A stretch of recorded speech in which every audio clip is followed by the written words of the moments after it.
to swoop in and out of Luanda's new Chinese-built airport, and the battle for the millions allegedly stolen from Sonangol rumbles on, a regular question on the lips of many Angolans is, where has all the money gone? It's hard to have too much faith in its total recovery and future fair distribution when even the National Currency Museum can't send an image of a fake banknote with my own somewhat baffled-looking face on it. Rob Crossan there. I'm Pascal Harter. The producer was Polly Hope. And we'll be back again next weekend here on the BBC World Service.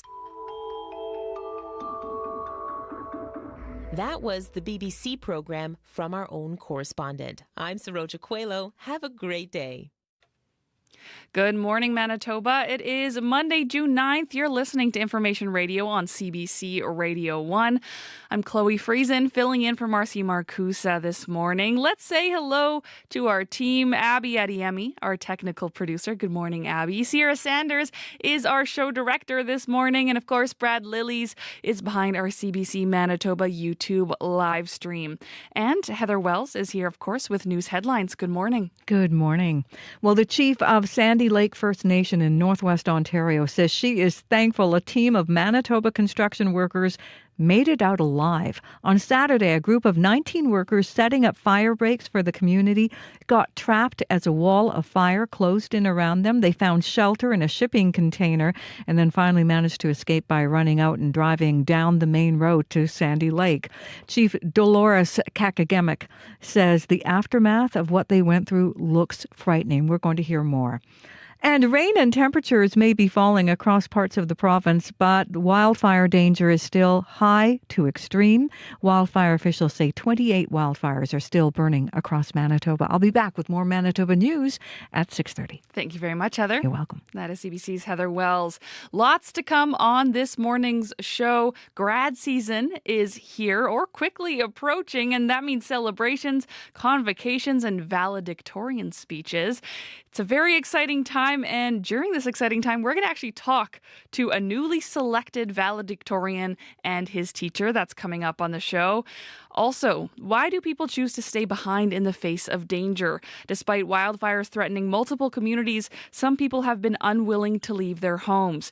We're going to have a conversation with an expert on disasters and find out why this response is not all that uncommon. That is coming up on Information Radio as well. Could cutting taxes on restaurant meals help the affordability crisis? One industry group thinks so. That story is coming up here on Information Radio. Cloudy day here in Winnipeg, 30% chance of showers early this morning. Wind northwest 30, gusting to 50. We will bring you all of your details on the weather forecast for across the province here on Information Radio just after World Report.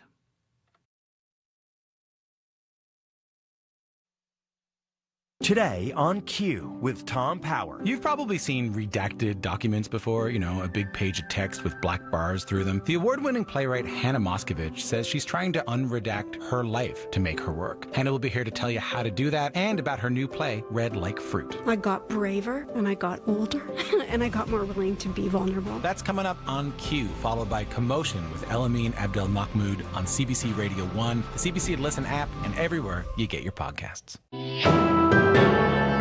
This is World Report. Good morning. I'm Marcia Young. National Guard soldiers are expected to be on the streets of Los Angeles for a second day.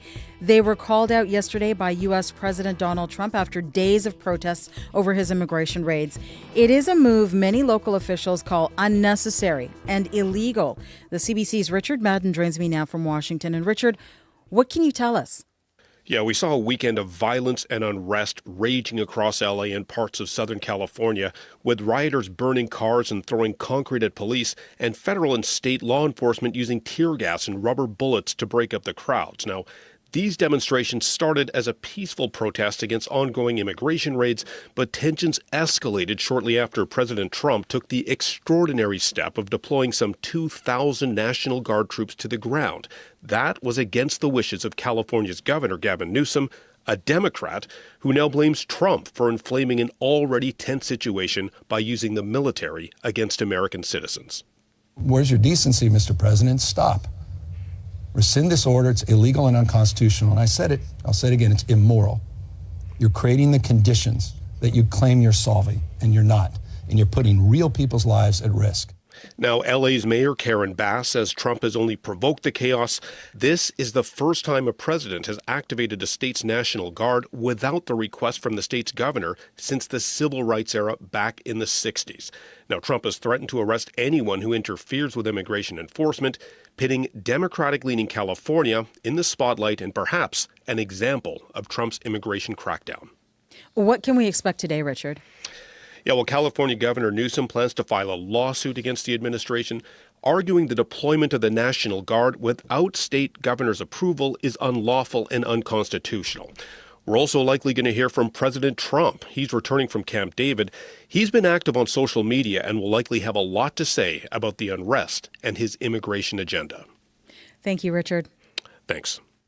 The CBC's Richard Madden in Washington. U.S. President Donald Trump's new travel ban on citizens from 12 countries is now in effect. Most of the countries covered are African and Middle Eastern. Trump signed the new proclamation last week. It also put some entry restrictions in place for people from several other countries, including Cuba and Venezuela. Trump also imposed a travel ban during his first presidency. It included 7 Muslim-majority countries and was criticized as unconstitutional. Some legal experts say the new ban is broader and is likely to hold up against legal challenges. Out-of-control wildfires are still burning through big parts of the prairies. Thousands of people are waiting for the all-clear to return to their homes. As Sam Sampson tells us, there has been some rain, but burning regions need significantly more. I was dancing in the rain. A day of wet weather was welcome in northern Saskatchewan, but Colleen Lavoie, the mayor of Candle Lake, knows it's not enough to douse the fire heading her way. That's why crews cut a 15-kilometer-long fire break to protect the resort village in northern Saskatchewan. Not out, it's smoldering.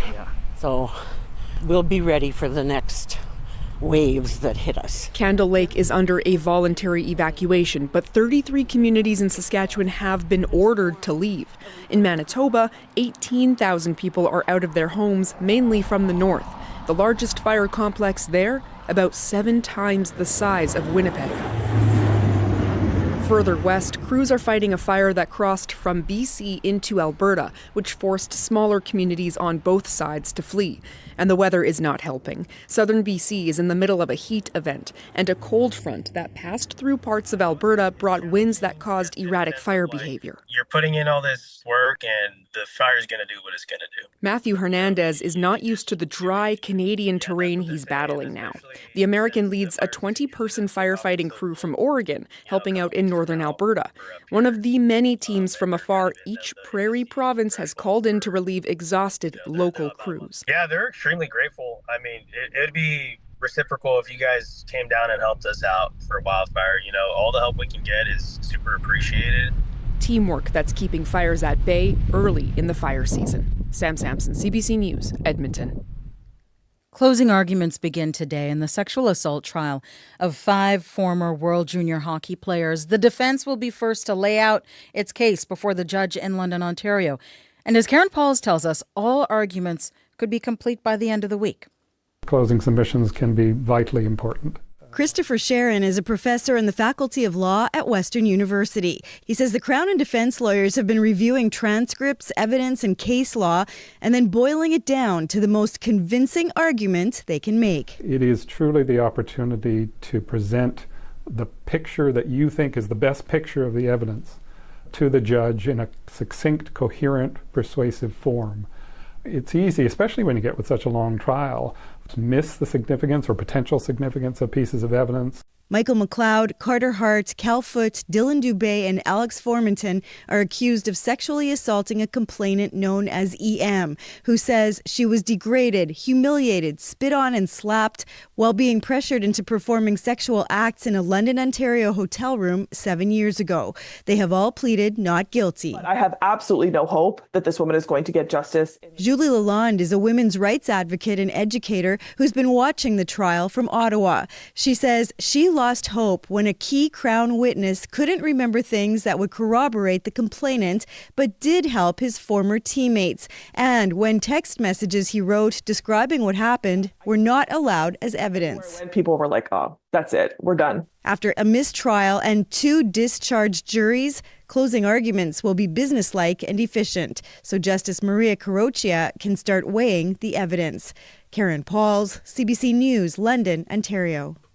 A widow fought her bank for thousands of dollars sent to the wrong person. The money is from her husband's her pension. The family says CIBC blamed them for the mistake and said there was nothing it could do. That is until CBC's Go Public team got involved. As Rosa Marcatelli reports, this case raises concerns about how Canada's banks handle complaints. Was the decision that they made. When longtime lawyer and judge James Koshman died last fall, his family expected a smooth transfer of his $15,000 survivor benefit to his widow. Instead, CIBC deposited it into a stranger's account. The bank blamed the family, saying they gave the wrong transit number. That's the code that directs deposits to specific branches. Widow Yvette Koshman was baffled, since that number came straight from a CIBC employee, the family says. I just don't think it's fair. Weeks later, the bank emailed a warning not to use the transit number yet, but they sent it to James's inbox after his death. Jason Koshman is James and Yvette's son. Especially when they know he's passed away. CIBC recovered about $3,000. The family was told they're out the rest. The Koshmans filed complaints with the bank, then its appeals office. Both times were told there was nothing more CIBC could do. There's something very wrong about what's going on. The Koshmans then turned to Canada's independent banking watchdog, OBSI. But before the review was complete, CIBC reversed course and reimbursed the family after Go Public contacted the bank. Good thing, says consumer advocate Duff Conacher, because Canada's ombudsman lacks the power to force banks to pay. The federal government has been completely negligent in putting in place real consumer protections. CIBC says it followed the proper steps and after reviewing the unique circumstances of the case, reimbursed the family. Rosa Marcatelli, CBC News, Calgary. The ending's not the most important part, but as endings go, ours is not so bad. No tears, no regret. Maybe Happy Ending is a rom-com musical that charts the relationship between 2 decommissioned robots. And it is this year's big winner at the annual Tony Awards. It took home 6 prizes, including Best New Musical. But it was also a big night for playwright Braden Jacobs Jenkins. He won Best Play for Purpose. I encourage everyone to please support their local theaters. A lot of great stuff happens in New York, but a lot more happens out in the regions. So use your next commercial break to Google a local theater near me or have a very difficult conversation with your family members. Okay. Purpose is a drawing room drama about an accomplished Black family. The play also won a Pulitzer this year, and that sounds like a definitely happy ending for the playwright and his show's cast. If nothing else, we fell in love, not knowing we could fall. That is the latest national and international news from World Report. I'm Marcia Young. Not at all. And maybe we'll meet again sometime when we're better at pretending. Did you see that Hamilton reunion? Sorry, big Tony's fan. I'm Chloe Friesen, filling in this morning for Marcy Marcusa. You're listening to Information Radio. 89.3 FM, 990 AM, YouTube, or anywhere on your CBC Listen app. Thanks for joining us this Monday morning. Coming up on the show, a U of M nursing grad shares how she ended up in the nursing program when she started out as a makeup artist. 32-year-old Deanna Garand will talk about her journey through university and what it taught her. Also coming up, thousands of people have been forced to evacuate due to ongoing wildfires across the country. Still ahead, we'll hear about the mental health effects of leaving your home during a disaster. Could cutting taxes on restaurant meals help the affordability crisis? One industry group thinks so. We'll hear that story coming up.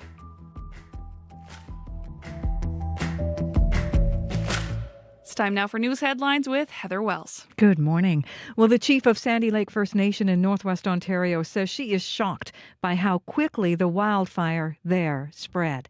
A group of Manitoba construction workers were trapped by that fire Saturday afternoon. They took shelter in a shipping container as the flames closed in around them. They finally managed to get out driving to safety. Chief Dolores Kakagemic flew over that worksite yesterday, and she says the aftermath looks frightening. Yesterday's rainfall may have drenched parts of southern Manitoba, but it was not the same in the fire zones of the north. Sheridan's Deputy Mayor, Cheryl Matheson, says a bit of light rain fell, helping firefighters a little by keeping the ground wet, but she says she is still praying for a downpour. I'll be back with more Manitoba news at 6:30. Thank you very much, Heather. You're welcome. That's CBC's Heather Wells. You're listening to Information Radio. Hello to our team this morning. Abby Adiemi joins us, of course, with the weather. Good morning, Chloe. How are you doing today? You know what? I'm doing good. Loved the rain, but as Heather said, not enough. Everyone I talked to was just kind of pushing it and hoping for it to head north. Yeah, and we're still looking out for more rain for this part of the province and even into the northern regions. Like this morning, though, we have light drizzle in Thompson and Churchill, so that should help cool things down a bit in that part of the province. But across board, we should expect mostly cloudy skies today with some misty conditions and patches of smoke still lingering up north. Temperatures will be cool up north, though, mild and pleasant down south, and we'll see windy conditions also in this part of the province. We do have that air quality warning still in place for some parts of northern Manitoba. Looking at Flin Flon and Thompson, nearby areas, we still have smoke in the air in that area, so you need to take care. Right now, Winnipeg, we're looking at temperatures around 9-10 degrees. Misty outside. You might notice one or two drizzle here and there. Today, the sky stays mostly cloudy with a small chance of showers still in the forecast. We warm up to 17 degrees today. Winds will play a major part in the forecast in the Red River Valley region this morning. Now, across the southern part of the province, the Pembina Valley region, Westman, Parkland, Interlake regions, we're seeing temperatures between 8 and 10 degrees, mostly cloudy out there also. Most of the regions will get to 20 degrees. Further north, we're seeing smoke in Flin Flon and Thompson, as mentioned, and temperatures at this time hover between 1 and 8 degrees up north. But for Winnipeg right now, we're looking at 9 degrees and misty skies. We do warm up to 17. All right. Thank you very much, Abby. Thank you. Sierra Sanders, our show director. Good morning. Good morning, Chloe. So happy Monday. We're just getting the morning commute started. But the biggest thing to note today is a road closure that is starting at 7 a.m. today, and I think it's going to be a big one. Eastbound Portage Avenue East will close to all traffic. And this is due to some paving work happening, obviously because of the opening of Portage in Maine here at the end of the month. So the city is expecting to reopen the street after dusk tomorrow. So for about 36 hours, you can expect some big delays. And they're suggesting two options for accessing westbound Portage Avenue East. So number one, northbound Main Street to eastbound Lombard Avenue to southbound Westbrook Street to westbound Portage Avenue East. That's gets you there. The second one they're offering is southbound Main Street to William Stephenson Way to northbound Westbrook Street to westbound Portage Avenue East. A little bit of a mouthful for both of those ones, but we'll keep making sure it gets on the air today so people know. So you can expect some delays today and tomorrow in that area. In terms of highways, Highway 392 from Highway 39, to Snow Lake is closed over the weekend, and that closure is due to a fire in the area. And then as well out east, we're seeing a fire on Highway 314. So that's both directions from Highway 315 to Highway 304. All those lanes are closed. Just a reminder, if you're getting out on the highways, make sure to check Manitoba 511 for any closures. And if there's something slowing you down this morning, you can give me a call on the CBC commuter line. That's 204-788-3093.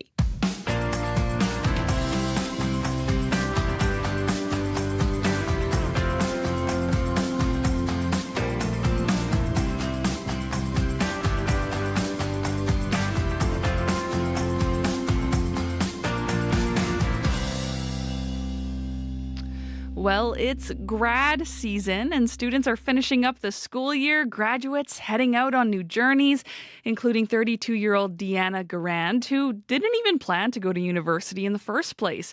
She walked across the convocation stage on Thursday to receive her diploma as a graduate of the University of Manitoba's nursing program. She's part of the first cohort to graduate from the university's Nursing Accelerator program, and Deanna spoke to Nadia Kidwai on the Weekend Morning Show.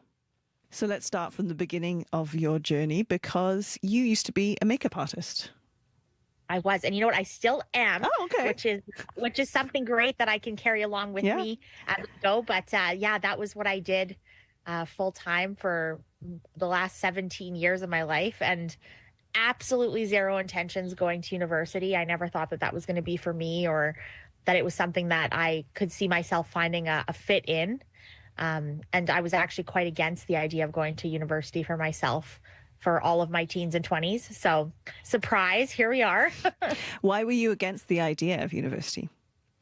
I just always thought to myself that I really enjoyed being in the places where I was and working up there. And I worked in management as well, sort of alongside of doing my makeup artist thing. And I mean, I've worked in restaurants and managed retail locations. And I just sort of thought to myself that being in school long term or focusing so heavily on academics wouldn't fit with sort of the artsy side that I had. And I just didn't think that it was a place for me. I never thought that I would find the same type of fulfillment that I was thinking that I was having in my life prior to university.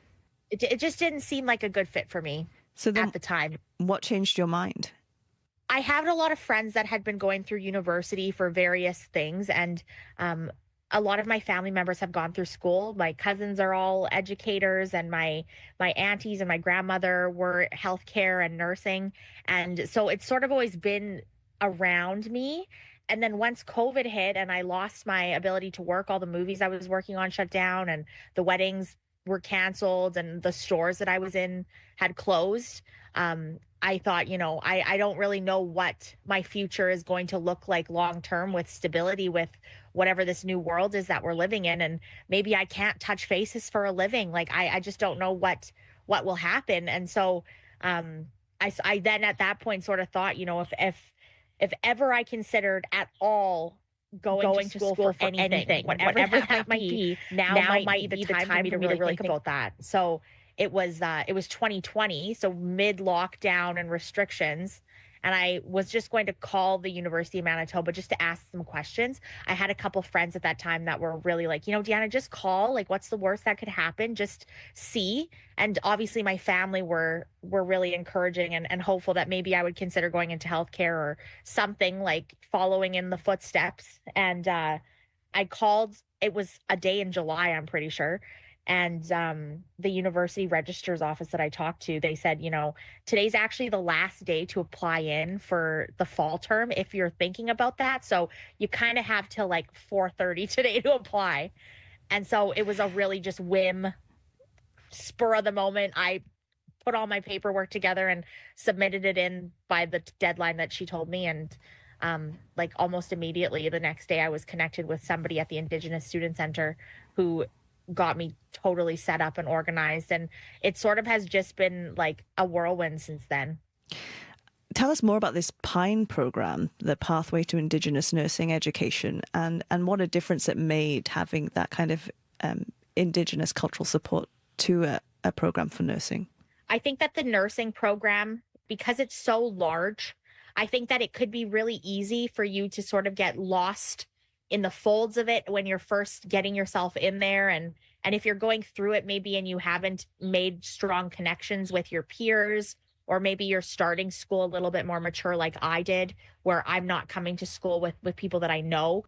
The PINE program being there to just have cultural supports, like you can meet with elders and you have people that help guide you throughout as you're going through struggles, and they're there to celebrate with you.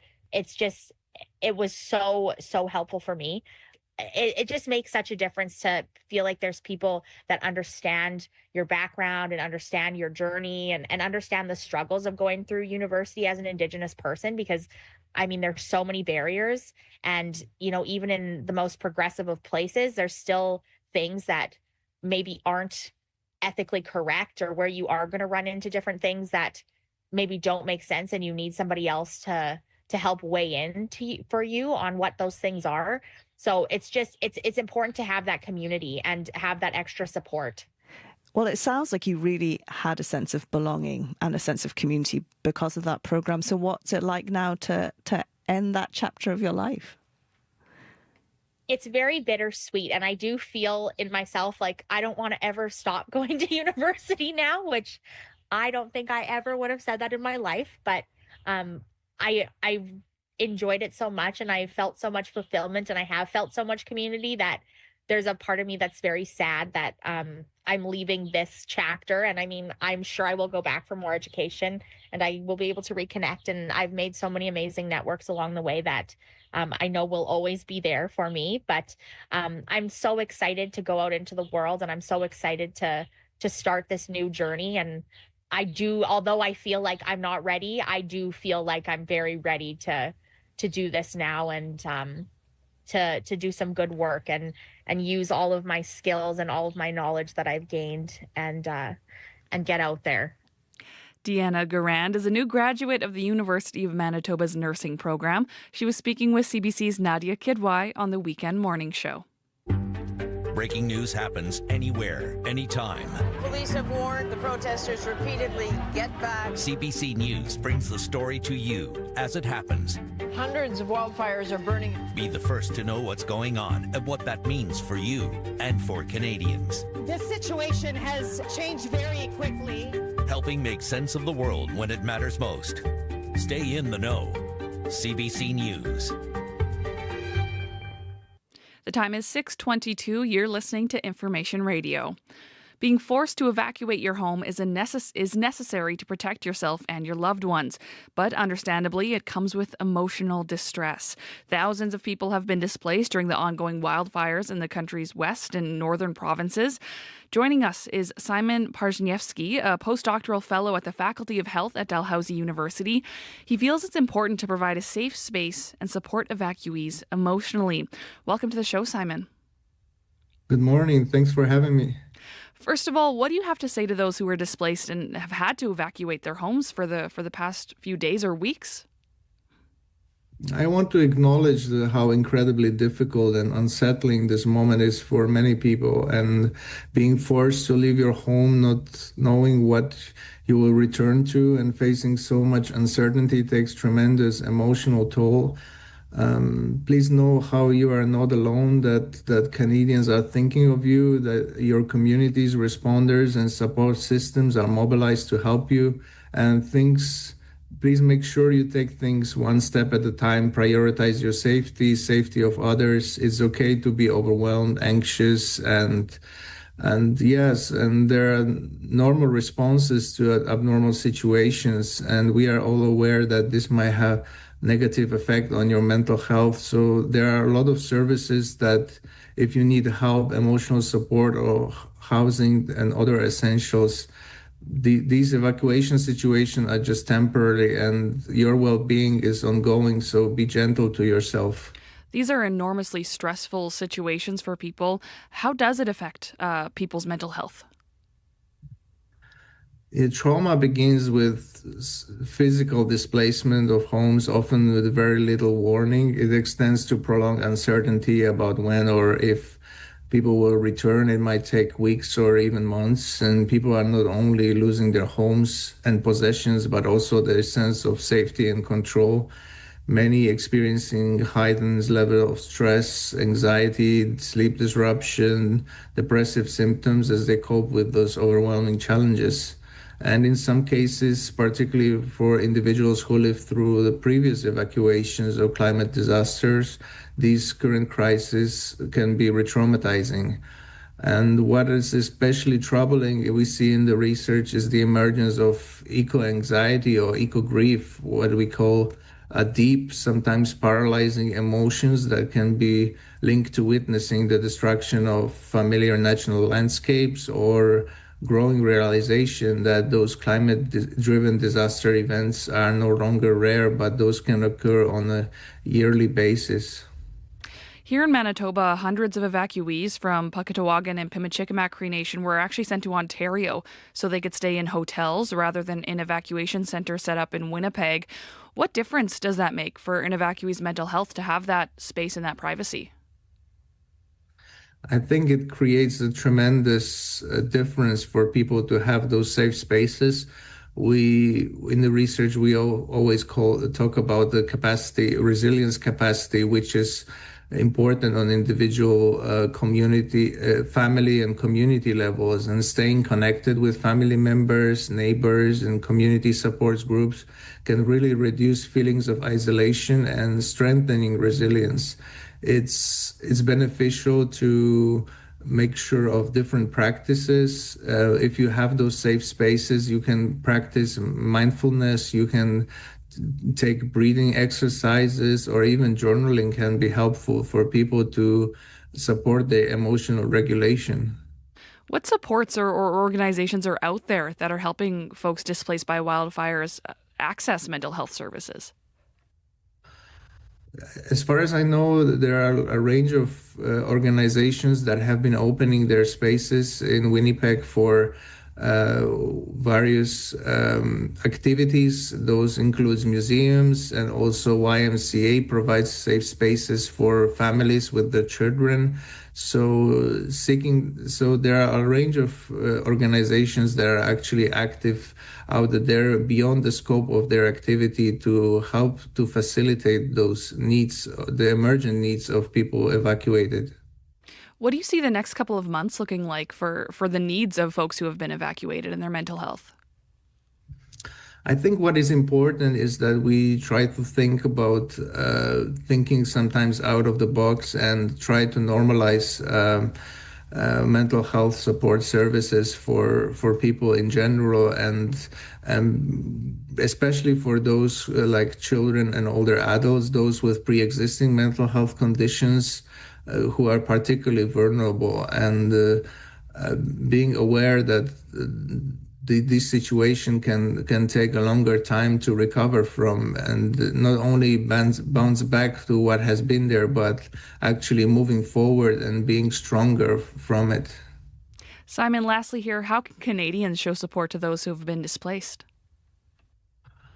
Canadians have been extremely supportive in all those situations in terms of both the disasters that are happening within the country, but also disasters internationally, helping mentally people from other places of the country, having families in other locations, actually keeping contact, keeping constant support, and providing this mental health support is very important, and just feeling that people are not left to themselves is really brings a big change. Thank you for joining us this morning, Simon. Thank you very much for having me. Simon Parzhnevsky is a postdoctoral fellow at the Faculty of Health at Dalhousie University. As wildfires impact our province, keep up to date with CBC. For the latest information, listen to CBC Radio 1. Visit cbc.ca/Manitoba or the CBC News app. For people who have a limited data plan or are running into spotty mobile service on the road, visit cbc.ca/lite. That's cbc.ca/LITE.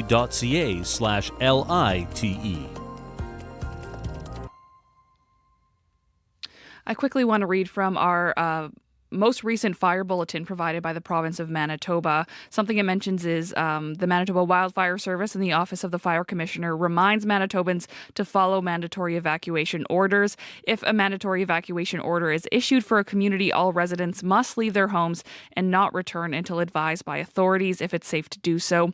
Returning home before it's safe creates dangerous situations for responders and ties up crucial resources needed to respond to wildfires. And we're going to have a conversation around those lines, around why folks sometimes feel like they don't want to evacuate. We are going to hear from some experts on that mindset coming up here on Information Radio. It's time now for your CBC News. This is CBC News. Good morning. I'm Heather Wells in Winnipeg. At 6:30, it's a little misty out there. 9 degrees right now. Just a chance of showers through the day, a strong northwest wind, and a high today of 17. A story of survival. A group of Manitoba construction workers barely escaped a raging wildfire in northwest Ontario over the weekend. CBC's Lisa Shing picks up the story. I'm scared. Trapped. As flames lapped around them, members of a 19-person construction crew in remote northwestern Ontario weren't sure they'd make it out alive. The crew's superintendent says they set out to build a fire break to keep a massive wildfire at bay when it suddenly closed in. As soon as we start getting our gear out there within the next 45 minutes, that's how quick the fire jumped on top of us. The fire went around us. Literally, I never thought I was going to die, but we made it. They dashed for cover inside a shipping container at a work camp. It eventually caught fire. Helicopters tried to pick them up, but couldn't. They finally escaped in a convoy by road to nearby Sandy Lake First Nation. CBC's Lisa Shing. Now, the chief of Sandy Lake First Nation says she's thankful that team of Manitoba construction workers got out alive. Dolores Kakagemic flew over the worksite yesterday. I just thank God that they got out alive. It looked so scary, like even seeing it after the aftermath. The crew superintendent at Sikvison Northern says emergency planning of his crew likely saved their lives. As of last night, that Red Lake 12 fire in northwest Ontario was more than 150,000 hectares and still out of control. Well, yesterday's rainfall may have drenched parts of southern Manitoba, but it was not the same in the fire zones of the north. Sheridan's Deputy Mayor, Cheryl Matheson, says a bit of light rain fell, helping firefighters a little by keeping the ground wet. Where we are right now, it was a light rain, steady all day, causing a lot of smoke. It's keeping the ground wet, but I'm not sure it's enough to do anything significant to the fire. Matheson says she's still praying for a downpour. The wildfire that forced the community of Sheridan to evacuate has grown to more than 300,000 hectares and is still out of control. More than 20 Manitoba communities are under mandatory evacuation as those wildfires threaten the province. But even with impending danger, not everyone's going willingly. It is an issue in Pimachikamak Cree Nation. Chief David Monia says he has faced that issue with several people in the past week. One person was an old man that wanted to stay because he thought he could not survive out there. And then there's another family who had little kids, thinking that they'll just stay here and maybe drive out later on. Authorities were eventually able to convince everyone to leave the northern community. It is, though, a phenomenon experts say is not uncommon in disasters like wildfires, and understanding people's reasons for staying can help improve emergency response. You can hear more on this story in this next half hour on Information Radio. Well, rain and temperatures may be falling across parts of Manitoba, but the province warns wildfire danger is still very high to extreme. Wildfire officials say 28 wildfires are burning across the province, the largest, that one near Sheridan. The province-wide state of emergency remains in effect at least until June 26th. 2 children from Gaza who moved to Winnipeg for medical care were celebrated at a community event yesterday. An 11-year-old boy arrived in January with his mother, and last month another child came with his siblings, mother, and grandmother. They hadn't been able to get the medical care they need because of the ongoing war between Israel and Hamas. Hakeem Ghulam at the Manitoba Islamic Association says the local community has rallied around the families. We are trying our best to, bring different resources together and to just let them feel this is a home for you.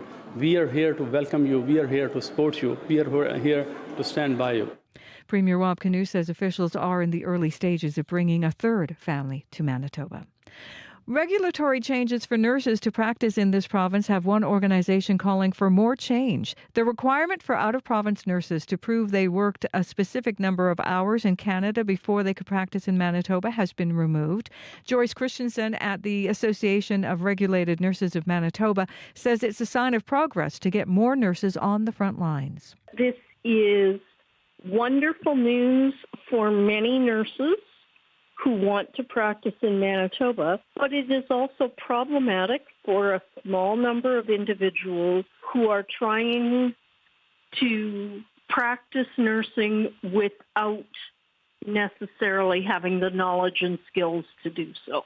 Christensen says temporary licenses and educational programs could be implemented to maintain high standards in nursing. You can find more Manitoba news updated throughout the day. All you have to do is head to cbc.ca/Manitoba. Thank you very much, Heather. You're welcome. That's CBC's Heather Wells. I'm Chloe Friesen, filling in for Marcy Marcusa here on Information Radio.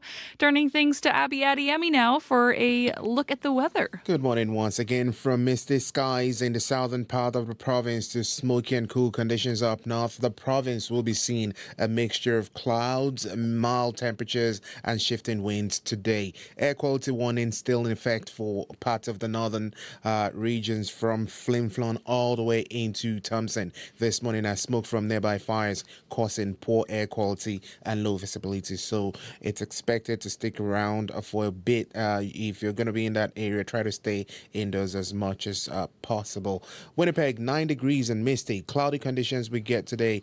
We do have a small chance of showers still in the forecast. Temperatures get to 17 degrees today. In the Pembina Valley region, from Modern, Winkler, Altoona, Morris, all the way down to the U.S. border, we're seeing these misty conditions spread all through into the border there.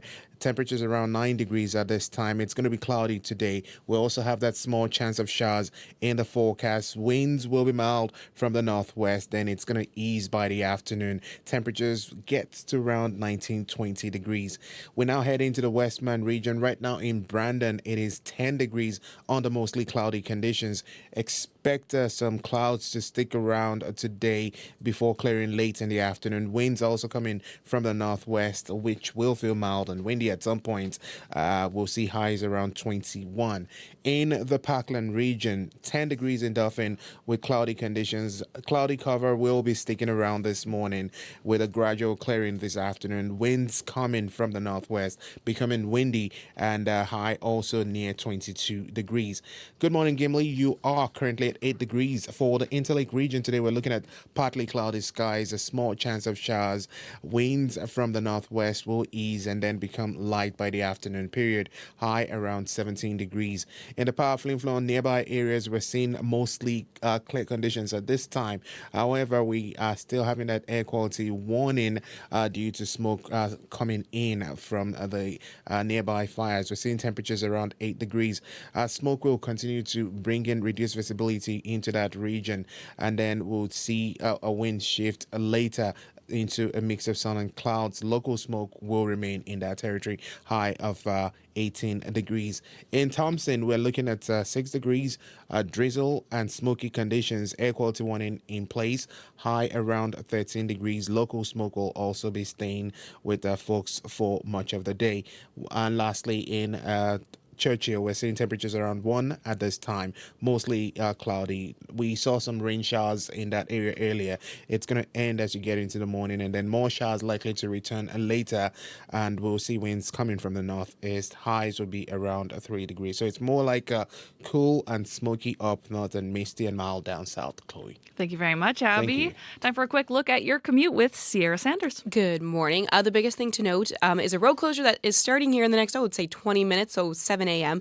Eastbound Portage Avenue East will close to all traffic. This is due to some paving work happening because of the Portage and Main opening that's supposed to be happening at the end of the month. So the city is expecting to reopen the street after dusk tomorrow. So about 36 hours of some backups there, possibly. And quickly, some 2 options for accessing westbound Portage Avenue East. So the first one is northbound Main Street to eastbound Lombard Avenue to southbound Westbrook Street to Westbourne, and that gets you to westbound Portage Avenue East there. The second one is southbound Main Street to William Stephenson Way to northbound Westbrook Street, which will get you to westbound Portage Avenue East there. So you can expect some delays today and tomorrow in that area. That closure starts here in the next 20 minutes at 7 a.m. If there's anything slowing you down out there, you can call me on the CBC commuter line, 204-788-3093. Thank you very much, Sierra. And hello to Crystalie Ramlakan joining us here with the Business Report. Welcome back, Crystalie. Hey, good morning, Chloe. So your first story is about more turmoil in the parcel delivery sector. Can you break that down for us?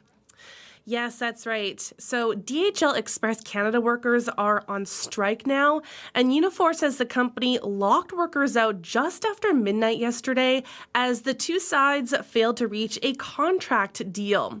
The union represents 2,100 truck drivers, couriers, and warehouse workers across 7 provinces, and Unifor says the German-owned carrier is proposing to change the driver pay system and is planning to use replacement workers workers before legislation banning them comes into effect on June 20th. The company says the new payment system is designed to address changes to the economic viability and operational structure of the Canadian market. And it also says it proposed a 15% salary increase over 5 years, with a 5% increase in the first year of a new contract. But the work stoppage, affects package delivery across the country still now, though, and comes as Canada Post remains at a standstill with its 55,000 workers, whose union has imposed an overtime ban that scales back parcel services as well.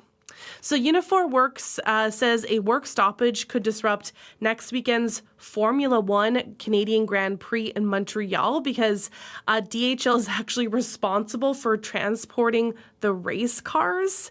And Unifor says its bargaining priorities are wages, working conditions, and surveillance and automation in the workplace. That's an unexpected outcome, Formula One.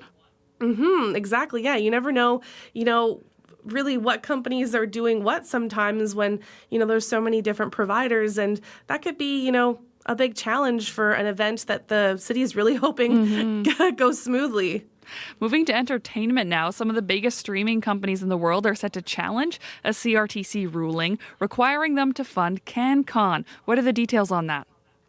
Yeah, so the streamers plan to argue in court today that they should not have to make financial contributions to Canadian content and news. The companies are fighting an order from the federal broadcast regulator that says they must pay 5% of their annual Canadian revenues to funds devoted to producing Canadian content, including local TV news.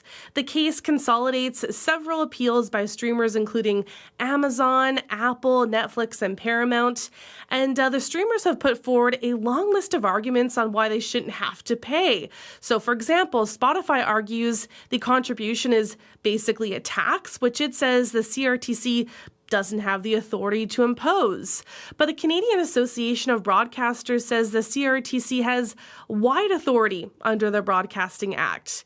Now, the association says streamers have contributed to the funding crisis that local news is facing as Canadians increasingly turn to online streaming. And it says traditional broadcasting has supported the production of Canadian content for decades, but says streamers have not had to provide financial support to the Canadian broadcasting system. So payments estimated to be at least $1.25 million annually per company are actually on pause right now. And that's because streamers say if they made those payments and then won this appeal, they wouldn't be able to recover the money. And Apple is about to announce updates on how we use the iPhone and its other devices. What else could you tell us about that? Yes, so Apple is about to reveal what's next for its products used by billions of people around the world at its annual Worldwide Developers Conference today. The tech company is expected to announce updates to its Apple Intelligence suite of AI features, such as new translation capabilities and changes that will affect iPhones, AirPods, and Apple Watches. And, the company really needs a win after announcements the last 2 years have kind of fallen flat. So Apple has tried to sell the Vision Pro headset as the future of computing, but it remains an expensive niche product. And the Apple Intelligence AI tools, widely seen as reactive to competitors' offerings, have been slow to reach devices. What's happening in markets so far this morning? In Europe, markets are lower. Germany is down. The UK is down. France is down. In Asia, stocks are rising. Japan is up. Shanghai is up. Hong Kong is up. Oil is up 14 cents to 64.72 US per barrel.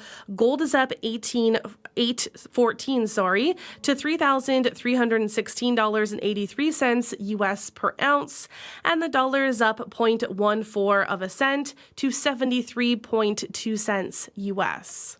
Thank you, Crystalie. Okay, thanks, Chloe. That was Crystalie Ramlakan with the business news.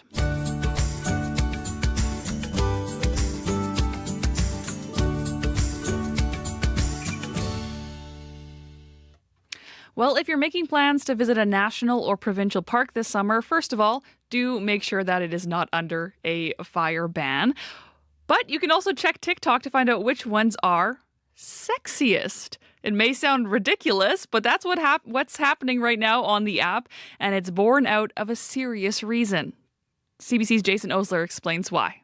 I'm sexy and I know it. This may sound like a video for a dance club, but it's actually a fan account celebrating Kejimkujik National Park in Nova Scotia.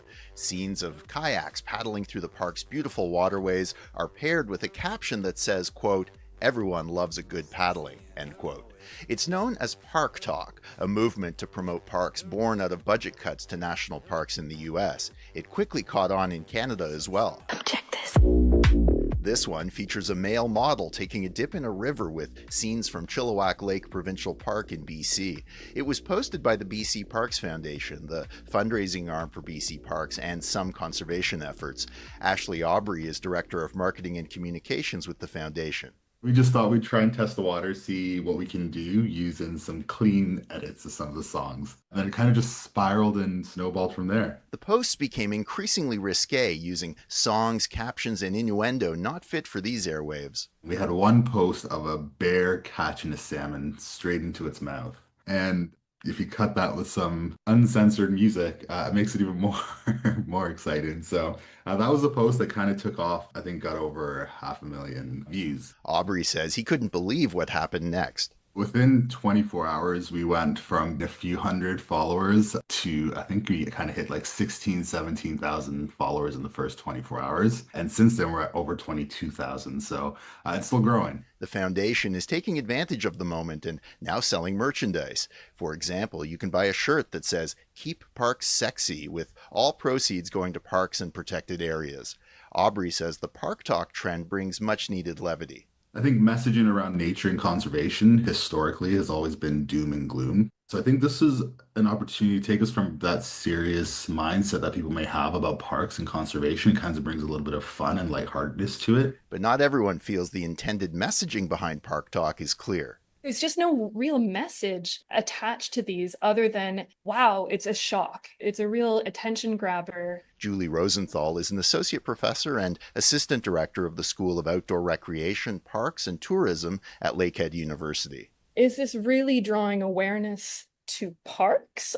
And is the outcome of this awareness really going to be any kind of meaningful action? Is there any kind of meaningful connection coming from seeing images of sexual content superimposed on a landscape? Rosenthal says she's all for humor and breaking with traditional views of parks. In fact, she says the content she's seen from the National Park Service south of the border combines comedy and education. Her colleague, Lee Potvin, is director of the School of Outdoor Recreation, Parks and Tourism at Lakehead. She says the posts she's seen feature muscular male models, which isn't progressive. The sort of norms and values that I see being replicated in this entertainment are things that really closely align with heteronormativity, male dominance, and a particular performative form of masculinity that we see in the outdoors. But Potvin acknowledges she's not ruling out there could be an upside to all of this. If the parks can turn this into more donors, or the parks people can convert these folks into responsible parks users, then that's incredible. And time will tell. Ashley Aubry says the BC Parks Foundation TikTok page will likely move on to new types of content for their now much bigger following. We had fun with it. I think moving forward, we can take some of those learnings and actually apply it to how else we get people's attention, how we do it differently, but then also still educating them, keeping people excited, because nature is cool, nature is sexy. I'm sexy and I know it. Which, whether you agree with it or not, is ultimately the message of Park Talk, a movement to draw attention to the beauty and importance of our incredible parks across the country. For CBC Radio, I'm Jason Osler. They challenged Manitoba high school students to champion the environment with a video. Now you can see the results. The Climate Change Connections Youth Video Challenge, sponsored by CBC. Get inspired by the winning videos from River East Collegiate, St. John's Ravenscourt, and Louis Riel Arts and Technology by visiting cbc.ca/Manitoba/community to watch. 10 minutes to 7 o'clock. You're listening to Information Radio on CBC Radio 1. Restaurants Canada, a group that advocates for the restaurant and food service industry, wants to tackle the affordability crisis by starting at the table. Their new campaign urges the federal government to axe all GST and HST taxes on food. To learn more, we've reached Jeannique Cormier. She's the Vice President for Atlantic Canada at Restaurants Canada. Welcome to the show. Thanks, Chloe. So what challenges are affecting the restaurant industry right now? How would this campaign help? So things aren't so great in the restaurant industry right now, unfortunately. The reality is we were hit pretty hard by the pandemic.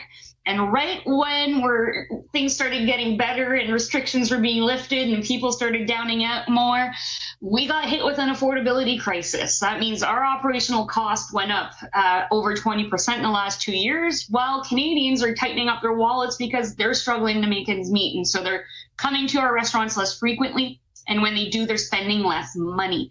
So unfortunately, that means that today in Canada, about 53% of restaurants are either operating at a loss or barely breaking even.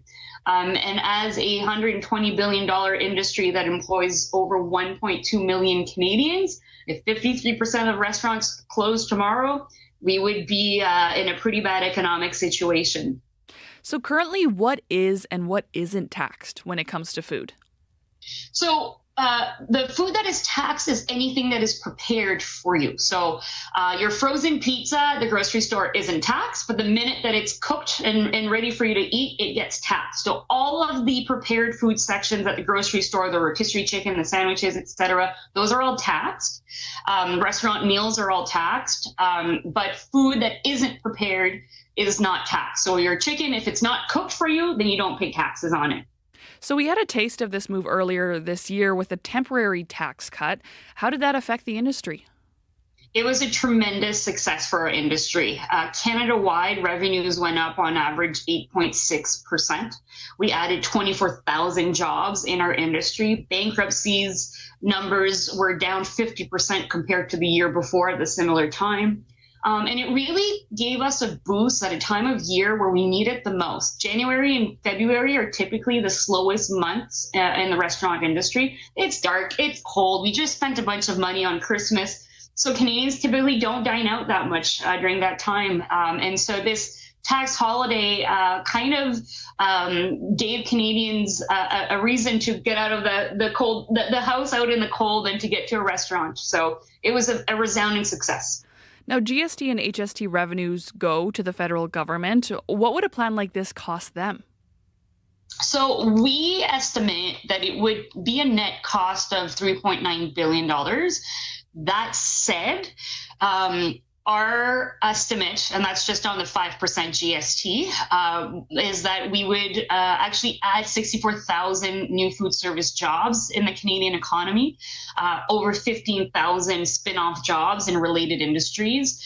And so, yes, the price tag sounds like a lot, but the reality is all of these people will be paying income taxes. They'll be using their paychecks and purchasing goods that will have HST or GST on it, and people or unemployment rate will get lowered. And so it would be a pretty big boost to the Canadian economy. Jeannique, some people might call this campaign self-serving, pun intended there, because you want more people to go to your business, or that this could open a can of worms with other groups wanting the same exemptions. What would you say to that?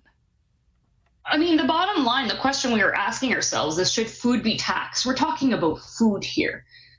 It's a basic necessity to survive. And so we're advocating, yes, for our industry. That's part of our role here at Restaurants Canada. But what we're asking for is for all prepared foods to be tax-free, including the prepared food at your grocery store or at a convenience store. At the end of the day, Canadians purchase a meal at a restaurant 23 million times a day. That means 23 million times a day Canadians are being taxed on what they eat. And we think it's wrong, and we think it's time for it to end. Jeannique, thank you so much for joining us this morning on Information Radio. Thanks for having me. Jeannique Cormier is the Vice President for Atlantic Canada at Restaurants Canada.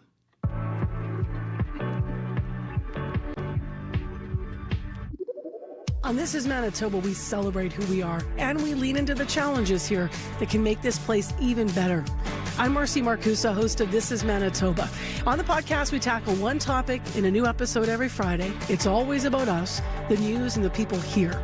Get into some local listening. Find and follow This is Manitoba wherever you get your podcasts. The 2025 Inspire Awards, Vision and Visionaries, celebrating Indigenous excellence and sharing remarkable contributions of First Nations, Inuit, and Métis people in Canada. 12 outstanding Indigenous achievers will be honored in a unique viewing experience, blending live action and animation, showcasing their accomplishments and cultures through a cinematic journey. The 2025 Inspire Awards, Saturday, June 21st at 7 p.m., 8 Atlantic, 8:30 in Newfoundland on CBC and CBC Gem. You're listening to Information Radio on CBC Radio 1. It's time now to check in with Heather Wells, who has newest headlines. Good morning. Well, the chief of Sandy Lake First Nation says she's thankful a team of Manitoba construction workers made it out alive. On Saturday, a group of 19 workers setting up fire breaks for the community got trapped as a wall of fire closed in around them. They found shelter in a shipping container and then finally were able to get out by driving to Sandy Bay. We're going to hear more from the chief there. And 2 children from Gaza who moved to Winnipeg for medical care were celebrated at a community event yesterday. They had not been able to get the medical care they need because of the ongoing Israel-Hamas war. I'll be back with more Manitoba news at 7:30. Thank you very much, Heather. You're welcome. CBC's Heather Wells. I'm Chloe Friesen, filling in for Marcy Marcusa here on Information Radio. Lots to come in the next hour of the show. A local grassroots organization has been working around the clock, providing supplies and support to wildfire evacuees. We'll hear from Linking Hope coming up on Information Radio. Also, Elmwood High School has chosen their valedictorian. We'll speak with a student and find out why they wanted to represent their small but mighty graduating class. That is also coming up here on Information Radio. As well, why do people choose to stay behind in the face of danger? Despite wildfires threatening multiple communities, some people have been unwilling to leave their homes. We'll have a conversation with an expert on disasters and hear why this response is not all that uncommon. You're listening to Information Radio on CBC Radio 1, and I just do want to remind folks, we have our most recently updated fire bulletin from the province of Manitoba. And the Manitoba Wildfire Service advises the province has a low to moderate fire danger level. So that has changed, with the northeast area under a high to extreme fire danger, with lightning starts anticipated. And something interesting here, to provide context as to the seriousness and size of these wildfires, we have some calculations. The city of Winnipeg is approximately 46,000 hectares in size. Fire EA 061 is approximately 5 times the size of Winnipeg, while fire WE 17 is now approximately 7 times the size of Winnipeg. So you can put that into context there if you look on a map at the size of Winnipeg and kind of figure out how big those fires are. So seriousness is still very much there with wildfires in Manitoba. We will continue bringing you updates on that situation here on Information Radio and, of course, on our website, cbc.ca/Manitoba. Lots to come on Information Radio. World Report is next.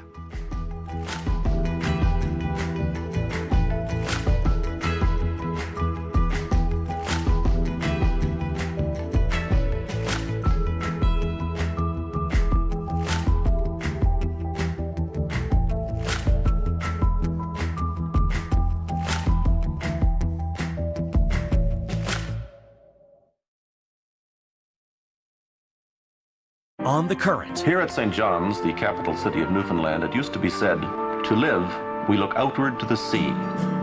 We are in St. John's, Newfoundland and Labrador, looking at the change that has come to this city, from newcomers and a new mosque to a new push to double offshore oil production. That's coming up on a special edition of The Current from St. John's. The Current with Matt Galloway. This morning at 8:37, 9:07 in Newfoundland, and on the CBC Listen app. This is World Report. Good morning. I'm Marcia Young. Prime Minister Mark Carney is about to make a defense announcement, and what he says could change how the world views Canada as a military power.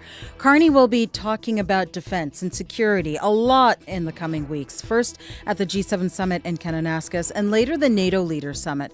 But in about 2 hours, Canadians will get a preview of Carney's plans for Canada, and it includes boosting defense spending to 2% of GDP as early as next fiscal. Janice McGregor will be watching from our Parliamentary Bureau. And Janice, what do we know so far?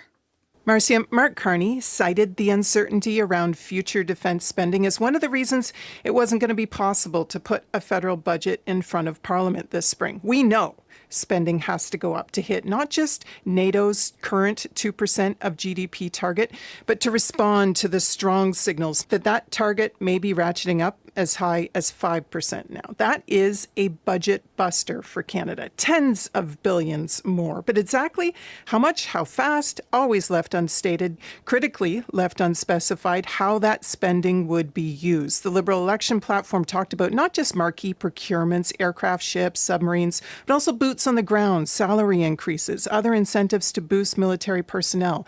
When Carney's new cabinet was sworn in, Fisheries Minister Joanne Thompson retained responsibility for the Coast Guard, but moving that over to the Defence Department has been discussed as not only a way to improve Canada's military spending math, but also find efficiencies.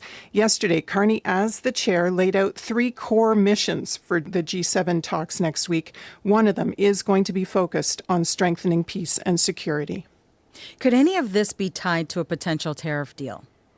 Well, although Canada's inadequacies on defence spending are definitely an irritation in Washington, it isn't clear that there would be a direct link between spending more and making these tariffs go away. The U.S. isn't the only NATO ally that's been unhappy with Canada's spending. War in Ukraine, tensions elsewhere, aging infrastructure at home, that already provided ample reason to step up long before these economic threats. The key for Carney's government is linking smart industrial strategy with this defense spending so that over the long term, economic gains outlast the current tariff war. Thank you, Janice. You're welcome. Janice McGregor reporting from Ottawa. Donald Trump needs to pull back. He needs to stand down. California Governor Gavin Newsom says U.S. President Donald Trump created the current unrest in Los Angeles. The city is the center of protests over Trump's controversial immigration crackdown. He's exacerbated the conditions. He's, lit the proverbial match. He's putting fuel on this fire ever since he announced he was taking over the National Guard. Trump called in the National Guard yesterday. He says it was to get protests under control. But California's governor calls the move illegal and unconstitutional, and he plans to file a lawsuit against the Trump administration today. Downtown Los Angeles is now an unlawful assembly area. Reporter Steve Futterman is there. Los Angeles wakes up to uncertainty today. People here waiting to find out if the raids by government agents that began on Friday will continue. Those raids triggered a weekend of civil unrest and sometimes violent protests, which included tear gas, pepper spray, rubber bullets, and angry words. Today we march, tomorrow we march, we protect our communities at all costs. Some believe Donald Trump wants to make LA an example as he aims to deport those in the U.S. illegally. Yesterday, Trump brought in the National Guard, increasing the anger even more. I think it's ridiculous. I think Trump is trying to make a show when there's armed guards. I just think it's him trying to escalate and make a situation and a show, which is what he is. Trump has his supporters, and Trump himself seems to have drawn a line in the sand, making it sound like he has no plans to reconsider. Well, we're going to have troops everywhere. We're not going to let this happen to our country. We're not going to let our country be torn apart. Not to be overlooked in all this is the contentious relationship between Trump and California's Democratic Governor Gavin Newsom. Trump has consistently attacked him. Some are now wondering if targeting LA could be another way to hurt Newsom. Steve Futterman for CBC News, Los Angeles. Top U.S. and Chinese officials are meeting in London to talk trade. The discussions come after a phone call between U.S. President Donald Trump and Chinese President Xi Jinping last week. The world's largest economies are expected to discuss their temporary truce on tariffs and the ongoing trade divide. If you were standing on the shores of the Mediterranean Sea in Nice, France, right now, you might hear this.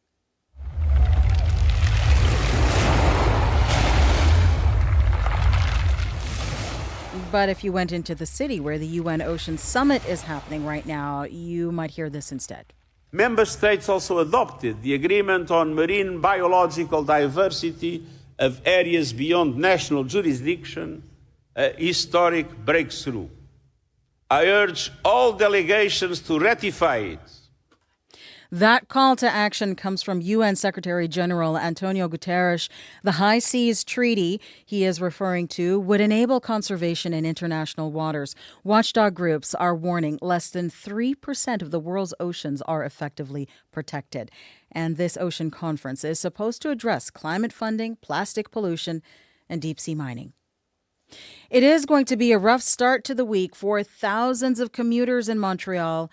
Maintenance workers are off the job. As of this morning, they're staging a 9-day strike, and that means reduced service and major delays. Sarah Levitt has more.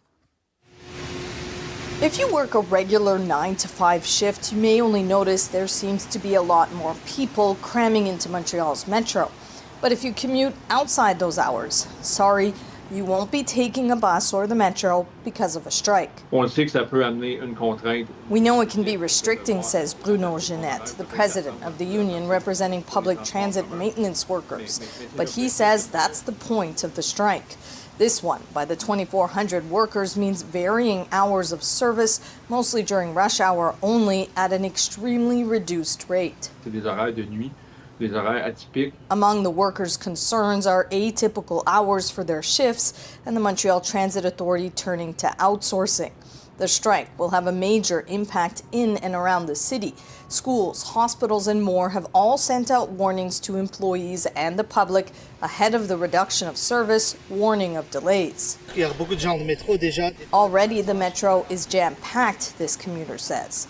The strike has also led to bigger discussions around public transit financing. There's a dark cloud on top of us. Valérie Plante is the mayor of Montreal. In the next few years, we have a huge challenge ahead of us, and I don't have all the solutions right now. She says public transit relies on funding from the city, the province, and users.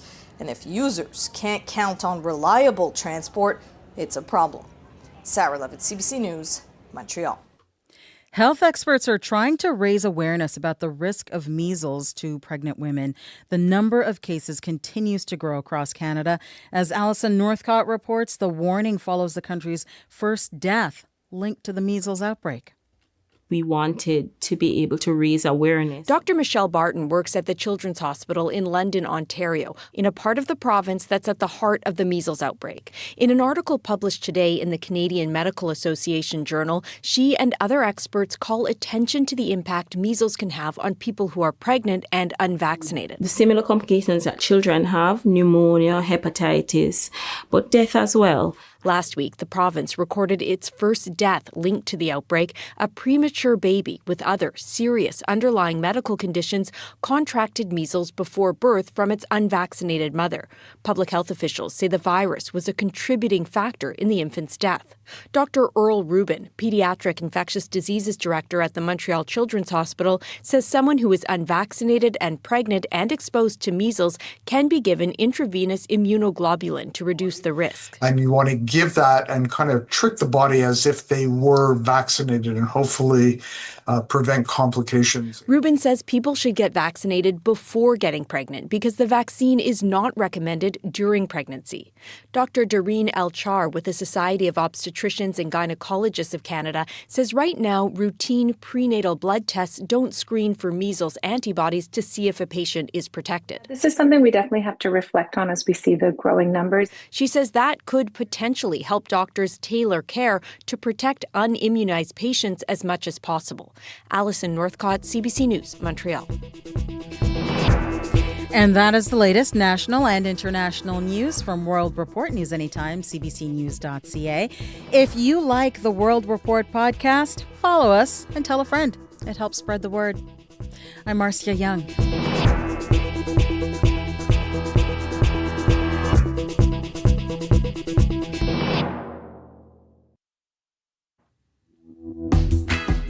Good morning, Manitoba. I'm Chloe Friesen, filling in this morning for Marcy Marcusa. You're listening to Information Radio.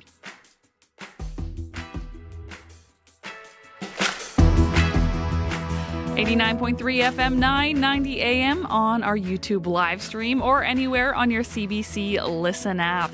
Coming up on the show, a local grassroots organization has been working around the clock providing supplies and support to wildfire evacuees. We will hear from Linking Hope coming up here on the show.